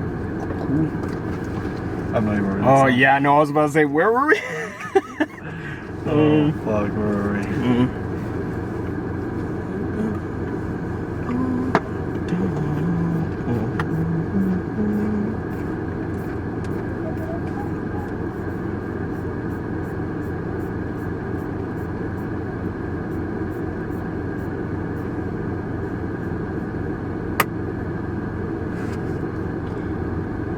We don't the whole plan in life. Plan in life. Okay, yeah. Do you believe there's a plan in life?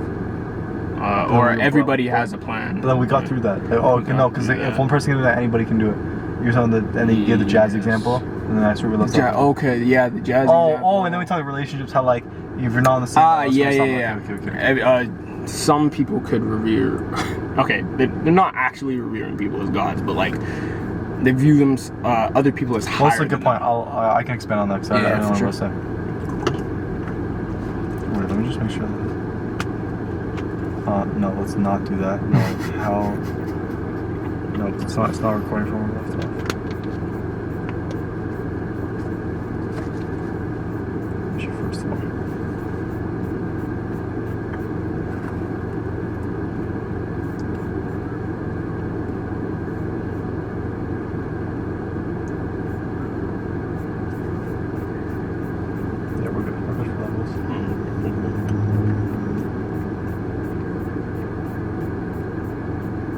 Gotta start deleting some of the ones that we got through. Yeah, you also do that now, I know.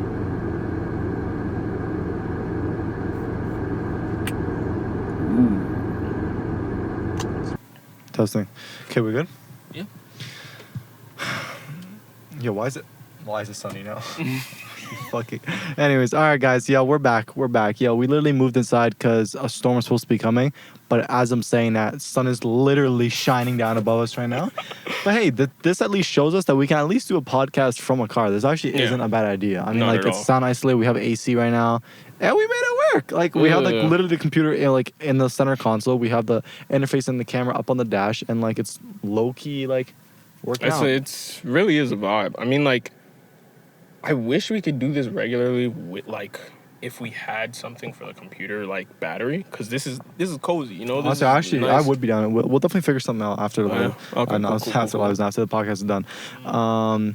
But yeah, so where we left off was, I think I was saying something about like not be on the same level, right? Because there's a lot of people out there, whether guys or girls, they might start to look at somebody that they're interested in, and then I think where that comes from is like they start fantasizing about the person and start putting them on a pedestal. Yes. When you put someone on a pedestal like that, it's like it changes your whole perspective, because now you think they're better than you. Like they have this, they have that. Oh, but I don't have that. I don't have this. And then all of a sudden you get nervous and you don't even want to like ask them out or like do any. You don't want to pursue it, period, because you put so much value on them, even though they're not that valuable. Like they're just valuable. chilling, you know. They're just another person. They're just doing their thing. It happens all the time, and this is like one of the main reasons why people don't end up asking that person out on a date or start talking to them or anything. No, we all know it from personal experience. Every single one of us, we've all been there, and it's okay. But as you get older, you realize that like everyone is more or less like they're just regular people. You know what I'm saying? I'm not necessarily saying you may not be on their level, but they're still a chill person. You know what I'm saying? Like hopefully, they might be older or they might be a little bit younger. But if you guys are cool, if there's like a mutual understanding and maturity there, then like everything is all good. They're just a normal person you can get with them. You know what I'm saying? Like just because you might be above or below their level, as long as you treat them like a normal human being and like you're mature and everything is smooth, then you're blessed. But don't put them on a pedestal thinking like they're some amazing person. And they're just a regular person, you know? I would even say it goes both ways. Like you can't put yourself on a pedestal either, you know, because I've done that. I've done that in the past. Not in a relationship per se, but I used to. I used to be very egotistical in a sense, and it's just it's not fun. Like it's not fun to believe you're better than other people. Like everybody's just doing their own thing. You don't want to go down that route, you know? It's just it's chill vibes. It's chill so how vibes. About that? I just thought of a situation now that you're saying that. So what if it's like, and this is a very interesting territory. We're branching in the territory of egotistical, but it's like, would you consider as being egotistical? What if like you think like, you know, you're the best for yourself and like you actually know a lot of things and that you can, I don't know, it's like you have like a lot of self-confidence and maybe a little bit extra. Maybe like it might come off as egotistical, but the thing is like you don't feel like you're better than other people. Like you only know what you know, and you know that maybe that person doesn't know something, but you're not rubbing it in their face. You're not telling them. Because I feel like the only reason why I said this is because I feel like I fall into that category where it's like I'm always helping people, and not thinking that like I'm better than them. I mean, but it's like you're giving. I think highly of myself advice. In the sense that I'm giving stuff that people subscribe to, that people like, you know, mess with, and that I have this self-confidence. I'm extroverted and I like to uplift people, but it's like. And yeah, of course, there's fun moments where I'm egotistical in a fun way, right? Yeah. But like, I don't ever think I'm like, not seriously, though. You know? Yeah. So it's like, that's, yeah. Would I consider? No, I don't consider that egotistical. There's a difference between, I think, being able to help like in a serious way, like which is what you and I are doing really, and flaunting. You know, flaunting, being like, well, I know how to do this, and now to really get my help, what you have to do is like do this, this, and this. And like, no, we're doing this for free, really. I mean, like, obviously, eventually down the line, we're going to try and profit, but like... monetize it, yeah. You know, like, first and foremost, this is for the people. You know? Like everything's for the people. You know? I mean, it's for ourselves just because we love doing it. So it's for ourselves in that regard because like, we're passionate about it. For sure. But we're trying to provide as much value to you guys as possible. Anybody ever seeing this or listening to this, that's all we ever want to do. We just want to help. And you know what, like, and even another reason why I don't think it's egotistical is because you're open to like a different perspective. 100%. Like, if you realize that you can be wrong, everybody has the ability to be wrong, even the best of us. It's like it's already detaching yourself from your ego at that point, you know? So yeah, I think it's a fine line between confidence and starting to, I wouldn't say that's around, it could be narcissism, like narcissistic traits or tendencies, kind of thinking that because the reason I told you, right before this, I told Ben that I've been doing research about like narcissism and all of that stuff. And the reason I've been doing that stuff is because I'm trying to make sure that I'm not one. Right. Because I don't think I am. I mean, that's the right thing to do if you're searching up like... Exactly. You think like if you're searching it up, you're probably not one, I'm also afraid that like... Because you know what Google searches where it's like, yeah, you have cancer. Oh, yeah. You know, it's like, yeah, you have cancer. Oh, yeah, you're a narcissist. Oh, yeah, you're a sociopath. You know, it's like... No, I feel you're a psychopath. So it's like, I definitely... Hopefully you're finding good resources. Yeah, I'm watching like these... But you're a good fella. Even to me, like I would tell you straight to your face. If I felt like you were one. You know what I'm saying? So it's like, if you're surrounded by good people that are honest with you, like, they're probably going to be like straight up, you know? Yeah. I definitely feel you. Like, because the reason I'm doing this research is because a lot of people who've known me for a long time, like my sister and let's say my whole family, think that I'm somewhat narcissistic. And that's just because, like I told you, I told you that I will walk past a mirror and I will admire myself. I told you that, There's nothing right? wrong with that. There's nothing wrong with that, but it's that I'm so into myself at certain points. Like, I mean... I do that too, though. I feel myself. Yeah, and you gotta be able to feel I'm yourself. fucking this outfit. You know what I'm saying? Like, I give credit where credit's due. Man. You know what like, I'm saying? But yeah, I don't know. Like, there's a fine line between confidence and being somewhat narcissistic or having narcissistic traits, and I think what I do to avoid being narcissistic, or because it's something that I try to keep myself in check with, is just try and empathize. If you try and empathize with other people, then it takes you kind of outside of your own perspective. Like I'm really find other people's perspectives really interesting, and once you see other people's perspective, it's a bit humbling. A lot of the time, even when you're wrong, to be humbled is one of the best things ever, I think. 100%. Keep yourself grounded, you know? Yeah. But yeah, it's a fine balance of like I'd rather like people lean slightly towards the more confident side than like unconfident side. Yeah. So it's like it's a better trait to have, you know. So it's like I'm not saying overly. I'm just saying like I'd rather lean towards that direction. For sure, it's lean, just not like step but lean. Yeah, you know? it's just you have to be careful not to overcompensate. Of course. You know, because I feel like that's where it came from for me. Like, I don't think I was necessarily like super on the insecure side, but it was like, okay, well, self-love, like I just got to be into myself, right? So I started like being like, well, what do I like about myself? I think I'm the shit. Like, I mean, I love it. I love it. But I also think that everybody should think they're the shit. You know, I want that for everybody because I'm happy the way I am now, you know? And I just want to share that. That's just more like self-love. Like, you're thinking like, oh, I'm the shit in the sense of like, yo, I love myself. Yeah, not in the way where it's like, I'm the shit and you're not the shit sort of thing. Trust me, I'm with you. I'm the exact same way. All right, cool. So, I'm with you. I think that's cool, but I think everyone should get to that point. You know what I'm saying? Hopefully. And like think you're the shit and spread that love. You know, spread it. Because when you think you're the shit, like in that regards, then you have the confidence to go out there and change people's lives and impact people's lives for the better. The same way I'm doing it, the same way you're doing it, and then we come together and help everybody here. And so, yeah, it's a way of life. I think. Guys, moral of the story, guys, just think you're the shit. Like, come on, man. Think you're the shit. Yeah. It's a better way of living life, that's for sure. like it definitely is. Like, for real. But I also wanted to bring this up because I thought this was a good question. And this is somewhat on the topic of maybe on the topic of catfishing. But I wrote down, should you filter yourself? What do you mean? I mean in the sense... Oh, okay, I see what you're saying. Like, yeah, filter what you say and what you do. Yeah, because I feel like filtering is useful. It makes sense, like... filtering could even be something as broad as saying like, oh, do you need emotional support or do you need like actual advice? That's filtering yourself. It's, you know what I mean? Like, but at the same time, I like people. I've noticed that I like people who I don't think filter themselves, you know? And I wouldn't know because I'm not them, but I like people, I gravitate towards people who are just transparent. You know what I mean? Yeah, so... To answer that question, what's your question? Should you filter yourself? Or is it...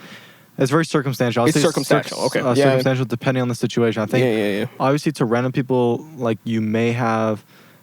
It depends. Like, look, at work, depending on who you're talking to, you may not 100% be yourself because it's a very professional environment and all this stuff. And I think there's different types of filters for different friends. And so I think, like, in that regards, and yeah, because it's like... the way I act with you, my boys, may be different than the way I act with other people, you know? Because with other people, I may be more proper and I may not be 100% myself and extra and all that stuff. And so I'm just kind of like a little bit more reserved, For sure. but still professional. But with, like, with people who I'm comfortable with and people who I get to be comfortable with, that's like, yeah, I'm just myself. Like with you, my boys, with like other girls that I know, like I'm 100% myself. Or even that, like, or even like to people like on TikTok or to anywhere, like I'm just 100% myself, because it's one of those ones where it's like you either fuck with me or you don't. Yeah. It's like I'm gonna put myself out there. If you want to subscribe to the things I'm saying, great. It's more like I don't care about you. No, I care. I feel what you're saying. Like I don't like I don't care. Yeah. But like if you fuck with me, I care about you. Yeah. That's what I'm trying to say. So like, For me and my people. and yeah, literally. So that's with like any, like, especially when it comes to like TikTok. It's like I don't care. But if you care to stay and be a part of this family, then I love you. Mm-hmm. You know what I'm saying? Because that means you love me. Yeah. And that means I care about you. But like at first, it's like, you know, it's more like I don't care about you, but you mean nothing to me until you show love and support and you stay. You know, then I'm like, you're part of the family. You know? Yeah. I agree. That's what I'm trying to say. Where it's like that I have no filter like on TikTok in that sense. And certain adults is the biggest one. So I had the biggest filter with adults, biggest filters with the adults, That's 100%. And also because it's like, this really comes down to like, it's a person by person basis, but with some people I know that like they don't like when I talk about certain things, so I won't talk about that. Or like for myself, I know this is such a weird example. I don't know why I'm saying it, but we had a birthday dinner last night. I had a stay in Maine, and it's funny because the night before I had another dinner with my boys, and we sat in the exact same spot. But anyways, we were with like like it was like family friends, but it was all parents. I cannot drink like alcohol in front of all parents. I remember you telling me that. I just can't do it. And then that's one filter that I put on. Cause like I'll drink with you, I'll drink with other people. I'm fine with that, right? And even like the way I behave, like I like myself still comes through with like the way I joke, but like I don't go crazy down. with it. You know? It's way more toned down, right? Or even with like it just comes down to like what the person's like. Cause maybe some person, with one person, it's more of a filter of like the things I talk about. Really, that's where the filter comes in. Okay, so you don't filter yourself; you filter what you talk about. Yeah, what I talk about, and then maybe about like, because I usually like to like exaggerate certain things, and I'll say I am, or like I'll be a little bit extra just to like lighten the mood and like spice things up, you know? Because it's like, for sure. You know, like a joke I like to make is like life would be boring if we weren't extra, you know? So sometimes you have to a little bit, you know? It's like, have a little fun. It really comes down to having fun. That's what I'm trying to get at, you know? So with some people I might tone that down a little bit, pick to talk about certain things and not talk about other things. And yeah, so it's very different. Like I talk about some things with my mom that I wouldn't talk about with other people. Actually, I lied. That's such a lie. The things I talk with my mom, I talk with everybody. But certain things I talk with other people, I wouldn't talk with my mom. So it's like I talk about different things with my dad and my mom and my stepdad. So it's like it's all different because like I know the way they are and I know the way they react to certain things and I know the way how they handle situations. And so in certain things, I just won't say certain things. I won't. That makes sense to me. But generally speaking, I don't like to put on a filter. Because I like to be 100% myself. But in certain situations, I put on a little filter with the things I talk about, or like the way I behave. But my true self still shines through. Yeah. You know? And I would also I'd like to make a distinction that, you were saying that you like filter yourself with different people. That's different from being fake. Yeah, no, it's different. Yeah. No, guys. Completely different. So I'll finish your point. Sorry. Oh no. I mean, you can say I can say it doesn't really. No. People because being fake is one thing, and being fake is nobody likes somebody who's fake. Like being fake would be completely switching characters. Like that's not you should be able to be yourself around anybody, but filtering is just being able to kind of tweak things here and there. Like tone, you're not completely tweak things for whatever given situation. You got to be able to adapt to your situation. So if you're in a work setting, put on a more professional way of speaking. Your Don't customer swear service as voice. much. Your customer It's customer service. Hey, how are you? Exactly. Hey, Johnny, how are you? You know, you got to be able to adapt in those certain situations. So that is not the same thing as being fake. That's all. Yeah, like being fake is just coincides with putting on a facade, and putting on a facade is just putting on a whole another person that you're presenting to them, which is not you whatsoever. Yeah. Maybe a little bit, but like 95% of it, 90% of it is just not you. You know what I'm saying? Yeah. So it's like that's totally different than filtering out little things here and there. So just think of filtering out as making tweaks to the way you're behaving, or the tweaks to what you're saying based on the person or the group you're talking to. But actual fake and facade is completely changing your character. Yeah, and, to make yourself look, most of the time, to try and make yourself look better because you don't like the person you actually are. And in turn, that makes you look worse. Yeah. Like, that doesn't help anybody, you know? Jeez. So, yeah, I agree. there should be certain situations you put a filter on, and maybe and maybe you just don't want to put on a filter. That's fine, but especially when it comes to like helping others and like being able to like empathize with others, there has to be certain filters in the way you behave with certain people, because certain people respond to things better. Yes. And other people don't. It just depends. That comes down to like your approach, but I guess that's kind of a little bit of filtering. So, but yeah, go on with what you're gonna say. No, I wasn't gonna say anything. Are you getting a package? Am I? I am actually expecting stuff. As we're talking, a UPS truck literally pulled up behind my car, and I'm like, and I swear it's for Omar. It has to be. I would not be surprised if the guy gets out of his car right now. It is. I hope it is. I ordered some clothes. Do you actually? Yeah, I order clothes every from now where? and then. Urban Outfitters. That's my shop. I love Urban Outfitters. I get all my champion hoodies from there. For real. It's yours. It's yours. Look. Yeah, that's. Oh no, that's your. Well, that's someone else's. My dad's. Definitely. All my clothes, but okay. Did you die? Look at that smile. Yo. This might have been something that you told me to write down while in your life. God, your dad looks so sick right now. I just love that smile. I just love like his energy right now. Oh, It just looks amazing. Yeah, his dad just pulled up in like some gloves and like just a hardworking man. Like it just looks sick. Yeah.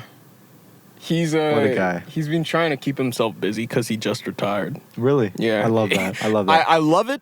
Congrats, your dad for retiring. It slightly pisses me off because he's home all the time or what? Not only because he's home all the time, but also because now that he's trying to fix shit that doesn't need to be fixed. Like my bike. Bro. That's such a weird ass example. This guy your bike? Yeah, what about your bike? Fixed up my bike. Because I basically had a flat tire, right? And I was like, okay, he's like, oh, we could do this ourselves. We don't need to take it to the shop. I was like, you know what, fine. We fixed it, and it was good. I rode on it, and it was better than what it was before. And then he was like, let me fix it some more. And now my gears are fucked up. Like that sort of stuff. It's just like we had it good before, but you know, I respect his work ethic. If it makes him happy, do what you got to do, man. Yeah. Yes, the lawnmower. Yes, the man pulled out the lawnmower. We love it. Lawnmower, Dad.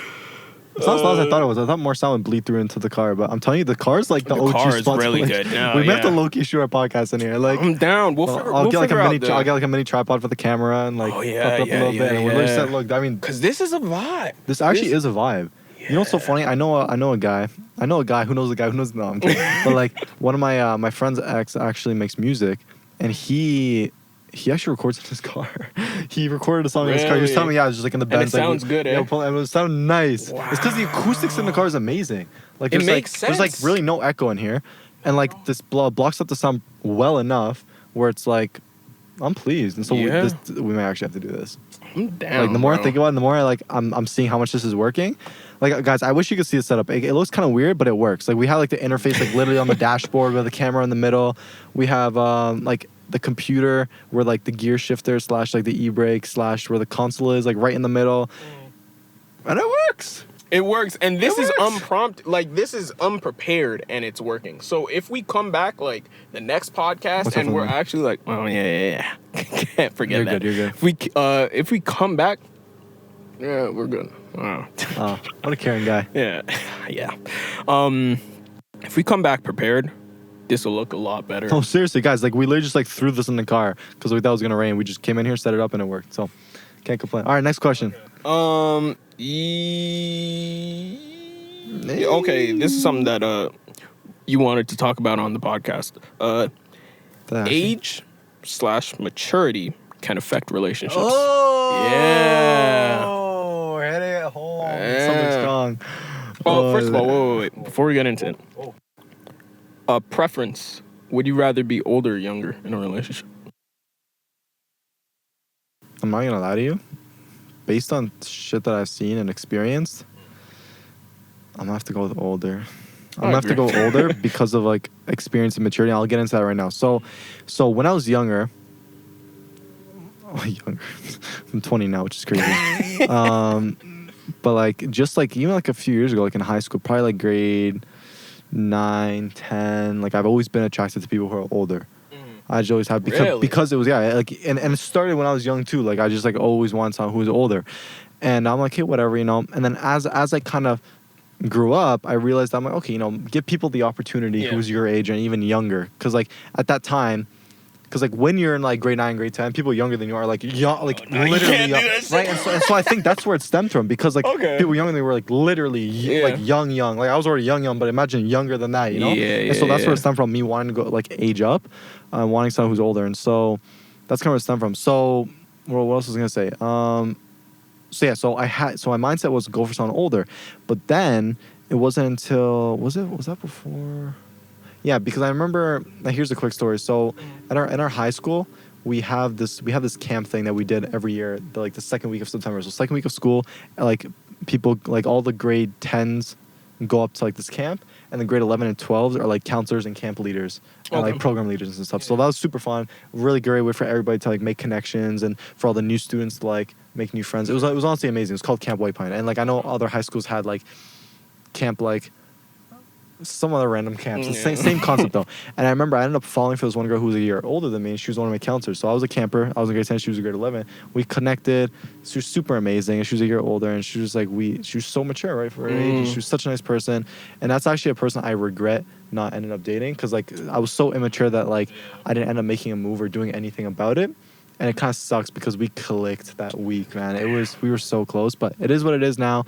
It's just one of those ones where like, it's the one that got away. Like one of those people, I have like a few, but that was definitely one of them. And that kind of got like the chain started of me wanting to go for someone older. Okay. And then I think it was maybe, I don't know if it was a year after that. Maybe it was like grade 10 days. It was either grade 9 or 10 days. I don't know if, and then, so then there's the other girl who I know who's 3 years older than me.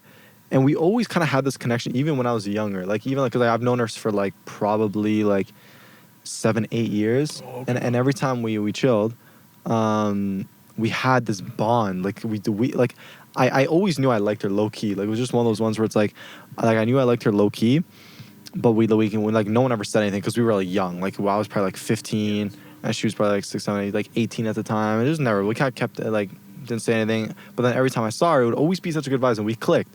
And then I remember I think I don't know if it was grade 9 or grade 10, but I remember I was talking to her, I was snapping her, and she's like, and I was kind of being flirtatious. She's like, oh, like, are you like flirting with me? I'm like, maybe. And she's like, yeah, me too. I wish we could go out on a date. And that was the first time we we ever admitted to each other we had feelings. But I'm not gonna lie to you, I fucked that one up too, because I was young and immature. But, like, I've always been more immature than other people. I've always been more mature than other people. Other people have always been more immature than me. Even like when I was in grade 9, 10, I was more mature than other people in my grade. Yeah. And so when I say immature, it was just really just stupid things that I should have done better. Like I didn't take it seriously. So with that girl, it would have been another long distance situation. But for me, I wasn't decisive in that moment, and I hate indecisive people. But for me, I was one of those people in that moment. I was being indecisive because I'm like, I don't know if this is what I want, and I knew I liked her, and we had these strong feelings for each other. But I just was being indecisive, and then we ended up just like giving up on that whole thing, and then that was another one that got away. But she's happy now, and I'm happy for her. She's awesome. Like I still see her every now and then, and like talk to her. Like she's a super cool person, right? And so that also got me too. So now look at this. I went for a person who's a year older, a person who's 3 years older than me. And it was always a very mature connection. That's why I've always loved that ever since I was younger, It was always just me that messed up. And I've learned from those mistakes. So, and I've become a better man, you know what I'm saying? So I've learned from all of those fuck ups. And now I can help people and help all younger people not make the same mistakes, you know? So, and I've been through it. So it's always been in my head. And then it wasn't until I was in grade 11. And then that girl I was talking about in Ohio, that was the first time it really opened up my eyes for going someone younger than me, because she was the one person that's like we really connected, and she was so mature. Like it didn't even feel like there was any age difference whatsoever, and we just connected like that. And then, as I said, unfortunately, it just ended because of that particular individual. But that opened my eyes to actually giving people younger than me the opportunity to show me that they could actually be on my level. Yeah. Because most people weren't. I'm not gonna lie to you. Most of these girls were just not on my level. No, I feel you. Especially in high school. Yeah, I have a certain standard. I have a certain level that I need them to be able to reciprocate and be able to like connect with me on that level. And if they don't, then I'm not going for them. And so she was the one person that really kind of opened my eyes and allowed me to give other people the opportunity. And then from there on, I wasn't too harsh on myself and too judgmental. And then And that's why.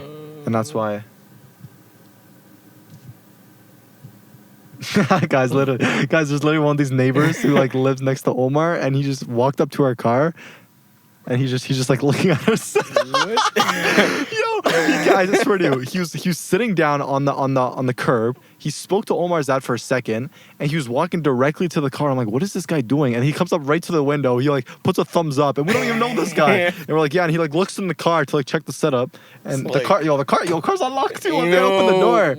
Oh my god, yo, bro. Now he's just standing in the middle of the street. Like, I don't. This guy's weird, man. There's some weird ass people, man. Oh my god. Anyways. Yo, the shit that happens in Brampton, man. I know. My god.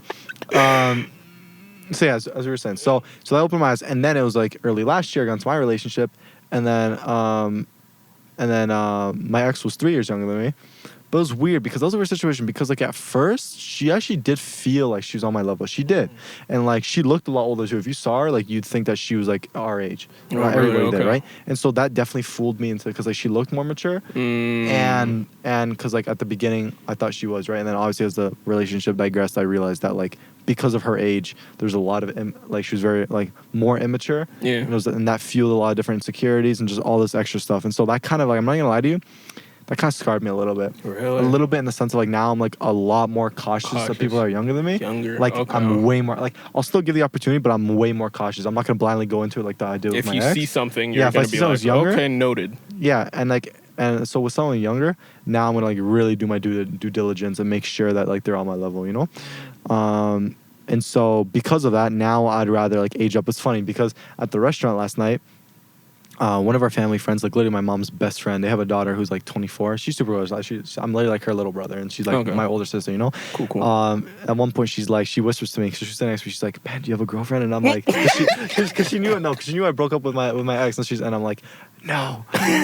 And, but I told her, I'm like, hey, I mean, like, I wouldn't mind. I'm like, now that I'm in my 20s, I want someone who's older. And she's like, okay. And I'm like, yo, can you find me someone who's like 3-4 years older? I'm like, I won't go more than 4 years older. And she's like, I'll find you someone. And I'm like, okay. And so I don't know. It's just like a funny thing that happened, and I'm just like, but there was truth behind it. I wasn't just joking. Like I was actually serious. I'm like, yo, if a 23-year-old came up to me, because more likely older people are more mature. Yeah. No, for sure, more likely. It's just because you've been through more experience and all this stuff. And that's what's more likely to happen, you know? And so that's why I'm tending to gravitate to people who are either our age or older because of that maturity level. But there are some older people that are very immature, especially some older guys that I've seen. And just, wow. But that being said, it's not like I'm not going to give the opportunity to someone who's younger, but I am starting to gravitate more towards older people because of that level, because they see my maturity too. Like even everybody that's older that comes into the live, they always think I'm at least 22. I've gone anywhere from 22 to 26, not only because of how I look, but because of the way I act. And people are like, yo, I actually thought you were older. And so that's a good sign, because that means like I can be on that same level as somebody who's in their mid-20s, you know? And that's what I want. Cause I'm like, yo, that'd be so sick to get into a relationship with someone who's older, because they've been through the experience. They know, they more likely have less insecurities than someone who's more immature, and like I just know it'd be so much easier to be in a relationship with that person. Sure. I've never actually dated somebody older than me. Everybody, like those two girls that I was telling you about, I didn't really tell you about them, but the two exes, they were both 1 year younger, and they were definitely, I could say they were immature. I mean, I feel like I was immature because I think I'm like you in the sense that I was more mature than like my peers, but like I still made immature decisions. Sorry, how long ago was this, if you don't mind sharing? First girlfriend, the first one was grade 10. Okay. Second one was grade 11. Okay. Yeah. But still like a couple years ago, at least like a few years ago at least. A lot can change in a few years. For like sure. You can like mature a lot in like just 1 year even. The other one 2 years, 3 years. No, it only takes like one event. You know, it only takes one thing to happen, and that could like put somebody onto the right path. Yeah, it's crazy. But I've never dated anybody older. I definitely would like to experience it, because I do think like, honestly, it will be different. It will be 100%. Probably. I don't know how. I guess degree. it's just maturity levels at the end of the day. I think so. That's a big part, but I feel like just even being older, like there are some other like little nuances that do play a role because they're older, you know. So, maturity plus like the way they are, and like, Yeah. who knows?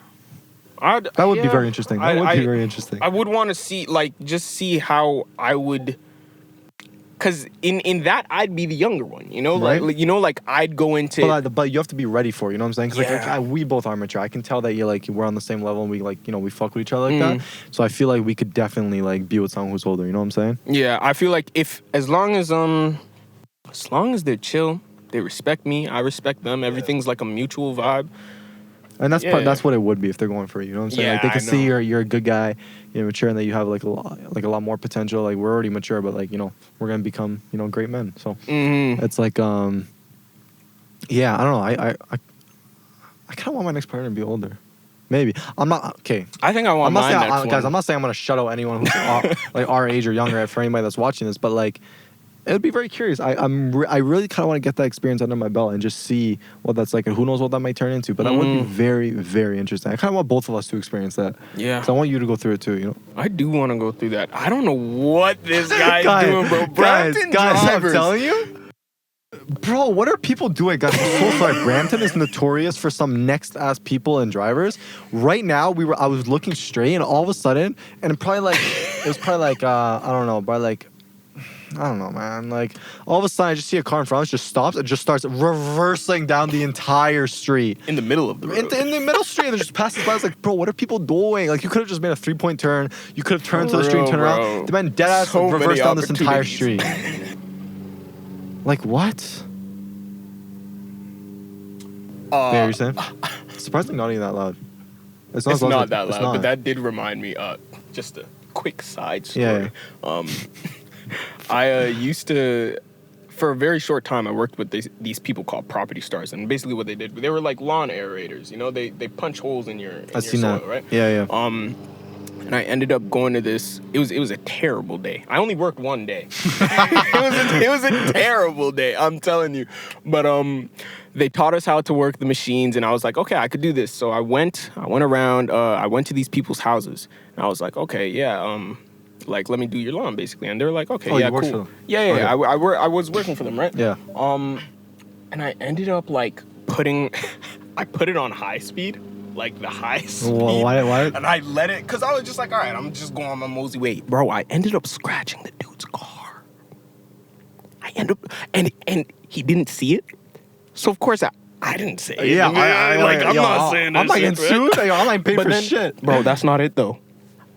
That was outside, right? So I was like, shit, like I just nicked this guy's car. All right, let me just go to the backyard. Oh, because you were like right next to it. I was like right next to it, yeah, because his car was like basically where his, that's what it reminded me. I was like, bro, I hope this guy doesn't nick your car, like, because I'm looking at that, I'm like, shit. But I went into their backyard, and their backyard was on a slant, right? So I was like, all right, whatever, like I could do this.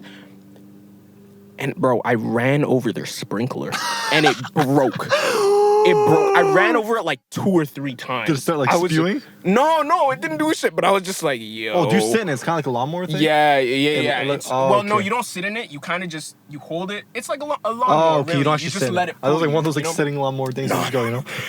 But I've seen that. They use that on golf courses. They do it. Oh, do they? So every now and then, like before the season starts, on the greens they'll punch holes in it. Yeah. And no golfer we hate it. Because it just ruins the experience. Messes but it. you need to in order to like keep it Yeah. But I felt so bad, and after that, the guy even gave me a tip, and I was just like, oh my god. He gave you a tip. He gave me a tip because he didn't know what I did. I was just like, yo. And that was the last day you worked with him. You're like, it was a terrible day because it was even raining and everything. It was just like, ugh. But where were we? What were we talking about? I don't know. That just reminded me of a story. I don't know. We were talking about like just dating up, maturity levels, and age and maturity. Yeah. No. But yeah, guys, so like what I'm trying to say is that like usually people that are younger are more immature. But the one thing I hate is like whenever I talk to someone new, like I never want to like I'm always hesitant to tell people my age up front is because like everyone associates age with maturity, which it is to a certain extent, 100% it is. Like most likely, not exclusively. Yeah, not exclusively. Like not everybody that's younger is immature. Like even though like I'm 20, I can easily like have the maturity level of someone who's 25 or 30, you know? And so it's like for sure. I never want people to look at me that way, and I've had this conversation multiple times with people who are older than me, And most of them, like, who find me through TikTok are found that. They're like, yeah, that's cool. I don't care you're younger. Like, you're just a sick guy and you're mature. And I'm so appreciative of those people that are that are cool with that, right? Yeah. I think it does take I think it takes actual experience dealing with somebody young with like high maturity levels to open your mind in that sort of way. Because even me, there's this guy I know who's in my Discord. He actually helped me make my Discord. He made the Discord. let me make this very clear. Help. He made the Discord. Okay. I kind of just, it's my Discord, but he made it. But the guy's 13. The guy's 13 years old, and we have actual conversations, like real conversations. It's crazy. Actually, I don't know those ones. That's actually not surprising. It's crazy who you'll find online. Because, like, I was talking to this guy before because he followed me, right? And I'm talking to this guy. I'm thinking he's like 18, 19 at least. And he's like, oh, yeah, by the way, I'm 13. I said, what? 13? That's like he's going into grade 9. And we're having actual conversations. It doesn't really, like, age definitely plays a part, right? Because, like you said, most people who are older will have higher maturity levels. But there are younger people who could be more mature than older people, too. It's just, it depends what they've been through personally, you know? Shit happens, and some people need to be that mature, you know what I mean? They need to mature at a young age, you know? Yeah. And I feel like it also, like, someone can also be immature. I'm not immature. Some people can also be mature on the surface, but then when you get to certain situations, you realize where their insecurities and immaturity kicks in. So, as I said, you gotta do your due diligence and really take it situation by situation. But if they seem like a mature person overall, and they're cool, then, you know, that's cool, you know? Yeah. Well, that's it. So age and maturity definitely can play a role within relationships. You just have to be very careful and just make sure you get to know the person, and then make the call yourself. You know. Yeah, and I guess and make sure it's, you know, you're not dating a minor. Yeah. So when it comes to that, like, just be careful. You know. Be very careful. But what you just said, it also ties into something you told me to write down in the live. Looks can be deceiving, and that goes. Some people seem mature, but are really immature. And it's some people fool themselves. They not only fool you, but they can fool themselves into thinking they're mature as well. Because you got to be, like, self-aware enough to realize that you're either mature or immature. You know what I mean? 100%. Looks can be very deceiving, and on like all fronts. I think you got to be cautious. You got to be cautious. Yeah, it all just comes down to doing your due diligence, do your research on the person. Like, when I say do your research on the person, talk to them and get to know them. Don't actually don't necessarily take everything for face value right up front. Like, really, you know, because I said anything, like, it can be very deceiving. Like, looks from the sense of not only, like, their actual, like, physical appearance, but looks as in, like, oh, like, you see a person and, like, you might start assuming things about them. That's what we mean by looks. Like, their overall being, like, oh, like, they seem like they're immature, but you don't really know. They can seem like this, they can seem like that. They may seem like a bad person, but they're an amazing person. They can seem like a great person, but they're very unhealthy and very, like, have so many insecurities. So that's what we mean by, like, looks, like the overall being, because a lot of people do that. Like, you look at something and start assuming things about them. Yeah, it's a natural human thing. nature. Yeah, you can't avoid it, but you do need to keep it in check. Yeah, keep it in check. Be careful, and then, like, don't let that, like, cloud your judgment of them until you start talking to them. And also, I mean, these are points that are, like, tying into each other. I mean, this one doesn't tie in as well, but you also said it in the live, jealousy in relationships. And how it could affect relationships and all that stuff. Yeah, I mean, jealousy is. You're not a jealous person, are you? That's a very tough. I see this. I don't know. Like, really? I'm not because I have so many thoughts on this. Because it's like. I have a funny feeling, and I could be completely wrong, that, like, everybody's jealous to a certain point. Like, there's certain, like I feel like everyone maybe has, like, a little bit of jealousy. Well, I feel like if you're not like, you're not human whatsoever, you're not human, and you just don't care about your partner whatsoever. Like, you're just you're just, like, doing something else. Like, they're just not in your life, you know. And so I feel like. I think because it's always gonna be there when it comes to, like, relationships, because it happens within friendships too. Yeah, it does. I'd say not only with jealousy, but with any sort of emotion with a negative connotation to it, such as jealousy, such as anger. Jealousy in itself is not inherently bad. It's completely healthy to feel a hint of jealousy if somebody, like, but where the unhealthy part comes from is how you deal with that jealousy, how you go forward. Like, if you see, like, if your partner gets a raise at their new job, of course, and you haven't gotten a raise in, let's say, 5 years, of course you're going to feel jealous. You've been working for 5 years and you haven't gotten a raise. Of course you're going to be jealous, but you could be jealous while simultaneously be happy for your partner. They're not mutually exclusive. That's how you portray it. That's always how you portray it. Yeah. But the biggest ones, like when it comes to other people, 'cause it's like when you're in a relationship with somebody, it's like you obviously don't want anything to happen in the sense of you don't want any infidelity to happen. You don't want them to leave you for somebody else. But that also comes from deeper insecurity of not trusting your partner, because if you don't trust your partner, if you don't click with them, there's going to be more jealousy. There's just like lack of trust fuels jealousy and fuels all the insecurities around jealousy, you know? 'Cause it's like when you're a super cool person and you trust your partner 100%, you know they're not going to do anything. You know they're not going to cheat on you. You know they're not going to leave you like that. Assuming everything is healthy, right? And so it's a very tough thing to deal with, because like especially people who've been damaged in the past and who have insecurities have high amounts of jealousy because they've probably been cheated on. They probably have people who've done them wrong, and they don't want anything to happen because they don't want this person to leave, right? Yeah. And then because of that jealousy, now that fuels so many other problems, and it just ends up being an unhealthy relationship. And so it's like it all comes down to how do you deal with it when you start to feel jealous. Like, do you lash out at your partner? Do you cause more problems? Do you fight with your partner? And just knowing yourself and how you react to certain things when that feeling starts to come up, you know? And it's just a matter of really having that conversation with yourself. And if you can't figure out yourself, at least ask somebody that you trust that can give you practical advice to help you through that. I know I've given like this one girl I know practical advice because she was starting to feel a little bit jealous with something like within her relationship, and I was just calming her down and telling her what to do, and it helped to a certain degree for sure. And so yes, you have to understand it's always going to be there, but it's just a matter of how much you trust your partner, how close are you with them. And if you don't trust them or if you're not close with them and there's a high amount of jealousy and insecurity for your partner, that's kind of giving you a sign that you may not be with the right person. For sure. You know what I'm saying? It's not going to work if you don't trust your partner. Like, it's one of the most essential parts of a relationship, I'll say. And I'm kind of scared because I don't really see myself as a jealous person. But that's also because I haven't really experienced anything that would make me be insecure like that. You know, like, I think a lot of these people who are insecure in these relationships, like you said, have been through something to make them like that. It's always like that. You know, and I don't know, like, I feel like it should be a choice. It should be a choice, you know what I mean? Like, and what I mean by that is if I go through some shit that could make me jealous in the future, I feel like I am self-aware enough to be like, okay, this is how I feel towards this person, but I shouldn't go forward and treat every person in that same fashion because of what happened in the past. You know what I mean? Like, you shouldn't let the past bleed into your relationships. You know what I mean? Yeah, 100%.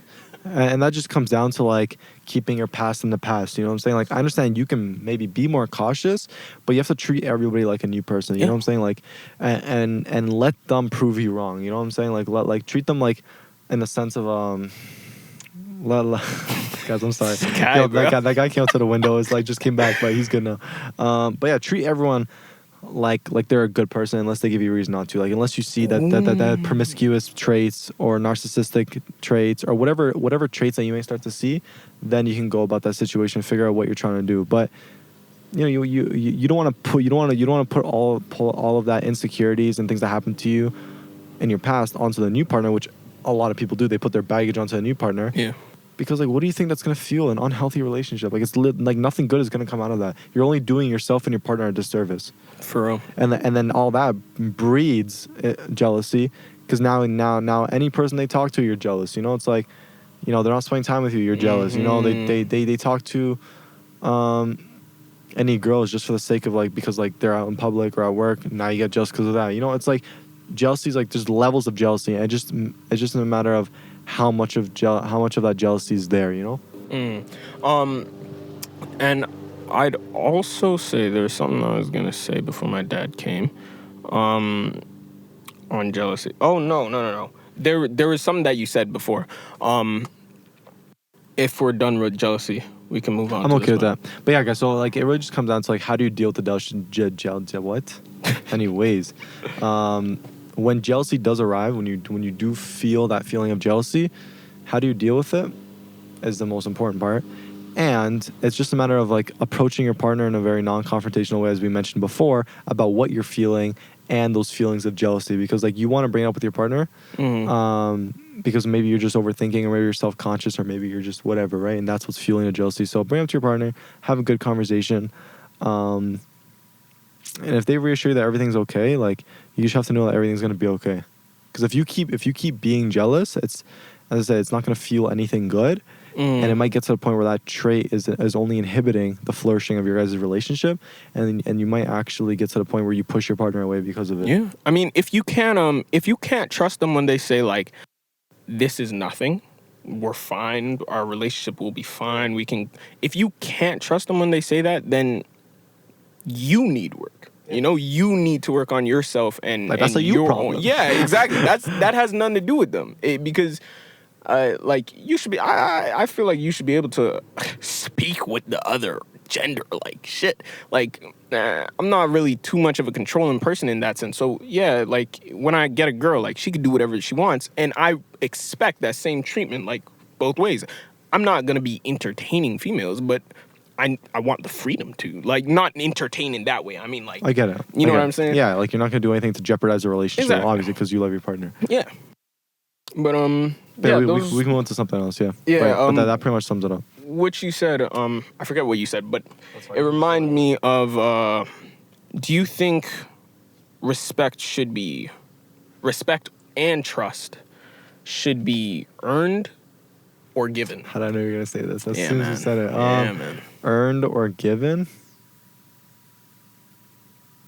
I have no idea what to think so about I don't this. think I'm gonna scratch out earned. I'm gonna do process of elimination. Let me just start talking about it because I hear my thoughts. Like I don't want to get the earned and given like distracted in my head because I have thoughts on this. I think that what'd you say? You said is respect or trust earned? Respect, trust. Okay, those are two things. Yeah. Respect and trust. I think like it should be. Respect and trust should be there. Like you should respect and trust people from the get until they prove you wrong, until they show you that you can't. Yeah, because I think that's the right way to like treat people. It's against a relation of like I trust you, I respect you, but if you're gonna like disrespect me or show me that I can't respect you or show me that I can't trust you, then like this is done. Like I just you can't feel any relation. Same thing with friends too. Like if I meet someone, I'm gonna trust you. I'm gonna respect. Well, obviously there are levels. Yeah. That's what I've been thinking. I'm trying to say, yeah. So obviously not trust isn't like I'm gonna open up to you about every single thing, but I'm gonna trust you to a certain degree. Entry level trust. Entry level trust. So it's the point where like I trust you small things like like I don't even know. Like, I can't think of an example. But you're not gonna open up about like super deep things. That's like for your very close friends. But respect is always there. Like trust, yeah, you trust them, but like the level of trust comes with how deep your connection is with that person. But respect is like always there. Like I'm always gonna respect someone unless they until they give you a reason not to. Yeah, exactly. Same thing with trust, and then unless you give me a reason not to trust you. So I think it should be there right from the get. I definitely agree, and I don't think it matters who you're talking to. It could be your superior, your spouse, it could be anybody. Everybody should be respected. I think until obviously they do something that means you shouldn't respect them. But I think that one's pretty like black and white, eh? For real. I have been noticing a lot of these. It's just good human nature, Yeah. So just being a good human being, respect everyone, be kind to everybody, unless they give me a reason not to.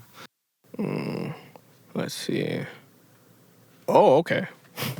Here's a somewhat personal question. What do you think you can improve upon, like to help, like your character? As in, like me personally,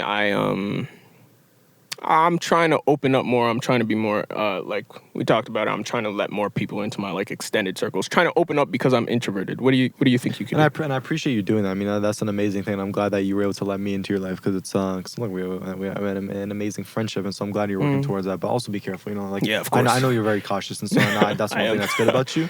That you're gonna vent out people in the right way, you know. So it's good. So yeah, for myself, it's so funny because actually my stepdad's ex asked me the same question. Really? Yeah. Okay. So she was just like, she's like, yeah, like we know what you're good at, but like what's some things that like she was interested in hearing like what I think I can improve on. Yeah. And one of the things off the bat that I can just think of is like sometimes I can be too much sometimes, and I've gotten that from multiple people. Like wait, say that again. I can be too much sometimes. Too much. Okay. And it feels kind of vague, but it's like I feel like too much in the sense of like I'm trying to think, man. It's like yeah, because I want to give you guys like a proper answer, you know what I'm saying? And trying to really explain this. Like too much in the sense of like I feel like I can like be pushy with certain things, not like in a bad way, not like yo do this for me, but it's more like this is so tough because it's like I feel like I know it, but I'm trying to explain it.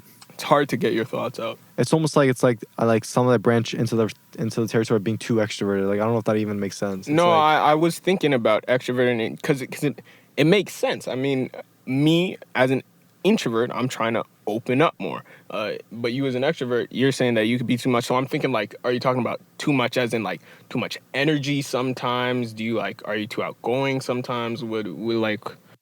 Yeah, I feel like certain situations, I feel like sometimes I haven't been as empathetic in the sense of like what that person would want from me, in the sense of like my approach on certain things. Like I know, I don't know why I'm taking this example, but I know with like my dad's fiance, we were sitting at dinner one time and we were talking about something in particular, and I was very passionate and very opinionated on like the thing that I was talking about. Yeah.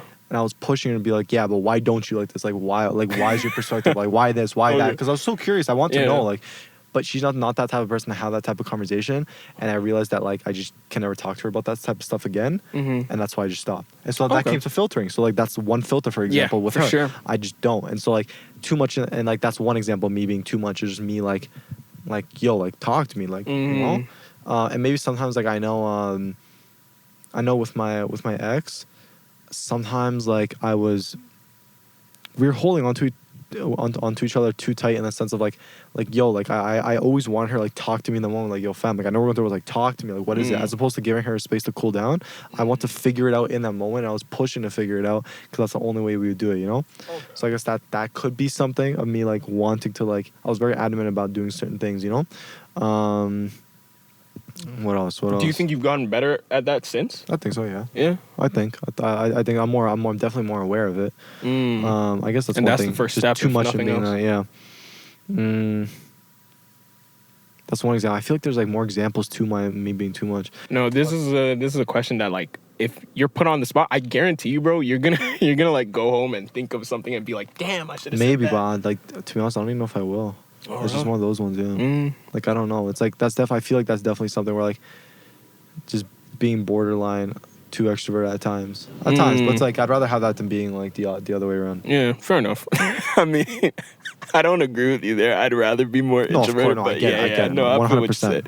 And that's completely fine. You know, it's like that's cool. But I'm trying to think of something like I'm like what's something else like I do, because I feel like I want to give one more example. You know, it's like okay. So there's that. Something else I can improve on, eh? Fuck. This would be interesting to ask your friends what you could improve on too, eh? Like people who like really know you. I feel like I can be like stingy about certain things, like doing something like in a certain way, and like doing it like I'm open to like doing things other ways, but like if I have a vision, like I want to execute on that vision, you know, or like kind of like a minor OCD kicking in with like yo, like I want it to be done like in this certain way, you know. Unless I'm okay with it, unless you're like, oh, you're down to do it this way, but yeah, I'm down, you know? Yeah, but if... I don't know, but even then, like, I don't even know if that's something that's, like... I don't think that's too, like... I don't think so. Yeah, I don't think that's I think it's very small things here and there, you know? Okay.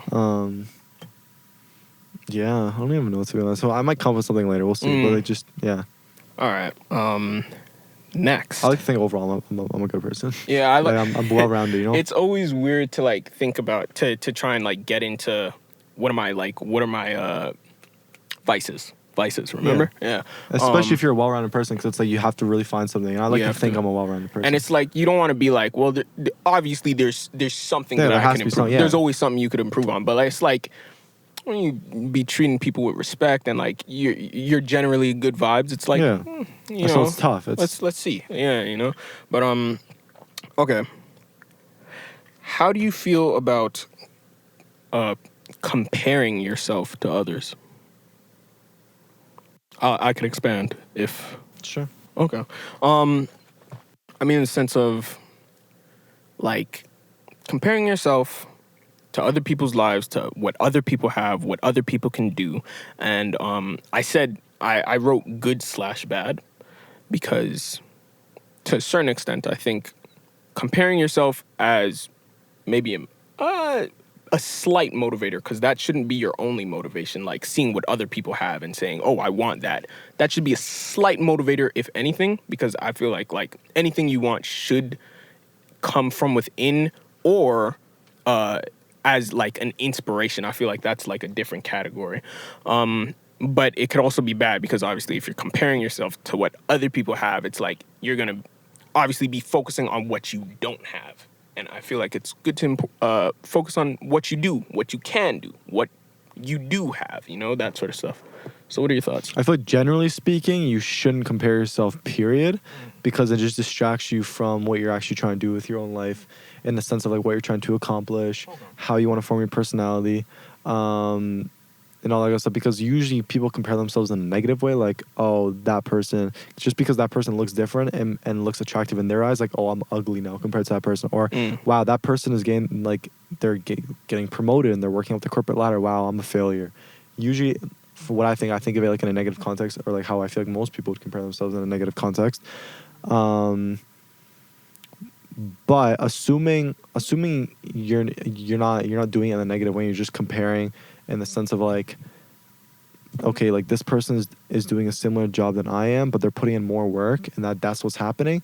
You know what? I'm lacking. I need to put more hours in, you know? Like this person is like literally grinding every single day, and I'm here not doing shit. So I need to step on my game. So if you're flipping in a good way of things you should be doing in order to progress yourself, like with like good habits and good traits, then I think it's good to compare yourself in that sense of that. But like with your main mission and like what you're trying to do in life and how you're trying to get there, it's a general rule of thumb is I feel like you just shouldn't compare yourself, period. Like generally speaking, because most people let it negatively affect them, then motivate them, you know? Yeah, and I feel like that's that's all up to mindset and like half glass empty, half glass full sort of deal, where it's like, because comparing yourself, like you're saying, like you can take that in a positive way, but it is kind of tricky to see somebody doing more or having more or attaining more and draw positivity from that, of course. I think with me, like I'll compare myself to I don't think compare is the right word even. I look at other rappers who I'm inspired by. You know, let's say J. Cole. I see what J. Cole has done and everything he's accomplished. And I just say, like, I want to do that one day. You know, 100%. Like, I want that for myself. So yeah, comparing in that regards, yeah, that's what I'm saying. It's a motivator. It's a chip on your shoulder to go out and do something with your life, you know? But at the end of the day, you have to understand that like everyone's living their own lives, and so it's very hard to compare your life because you don't know all the ins and outs of their life. You don't know everything, and it's very subjective. You're doing your own thing, and so in that regard, it's hard. It's just not good to compare yourself. You know. Okay.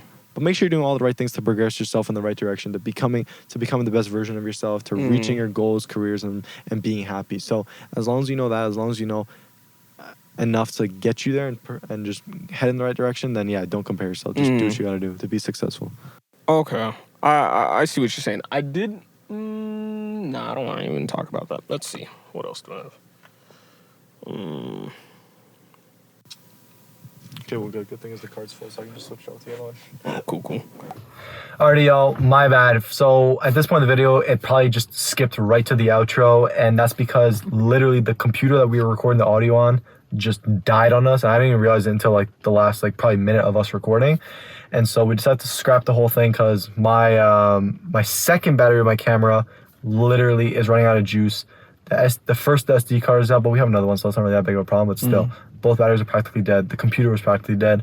And we're kind of like wrapping it up anyways. And so that last topic we were talking about, we're probably going to save for the next podcast because it's a really good topic that we really want to delve right into. And it was just, we talked about it off camera, and it was like, it's something that you guys need to hear, and it's going to provide a lot of value to you guys.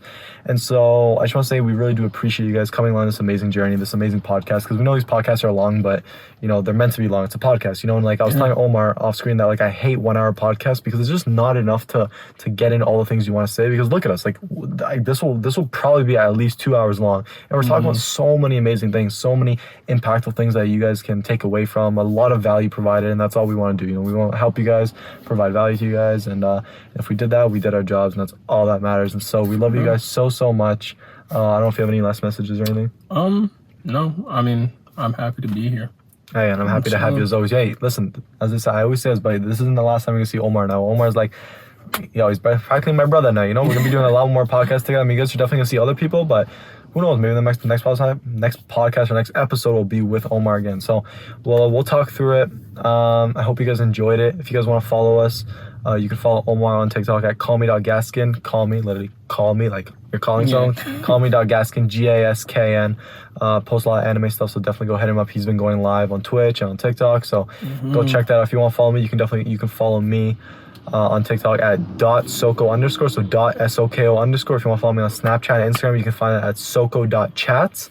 Definitely hit me up on there. We'd love to talk with you guys and interact with y'all. And don't ever like feel afraid to ask us any questions or ask for help, because we're more than welcome to be there for you guys. And yeah, I guess that's really it. Appreciate you guys for coming along, and we will catch you guys on the next one. Cool? For real? All right, easy up. I'll see you later. Sick. Beautiful.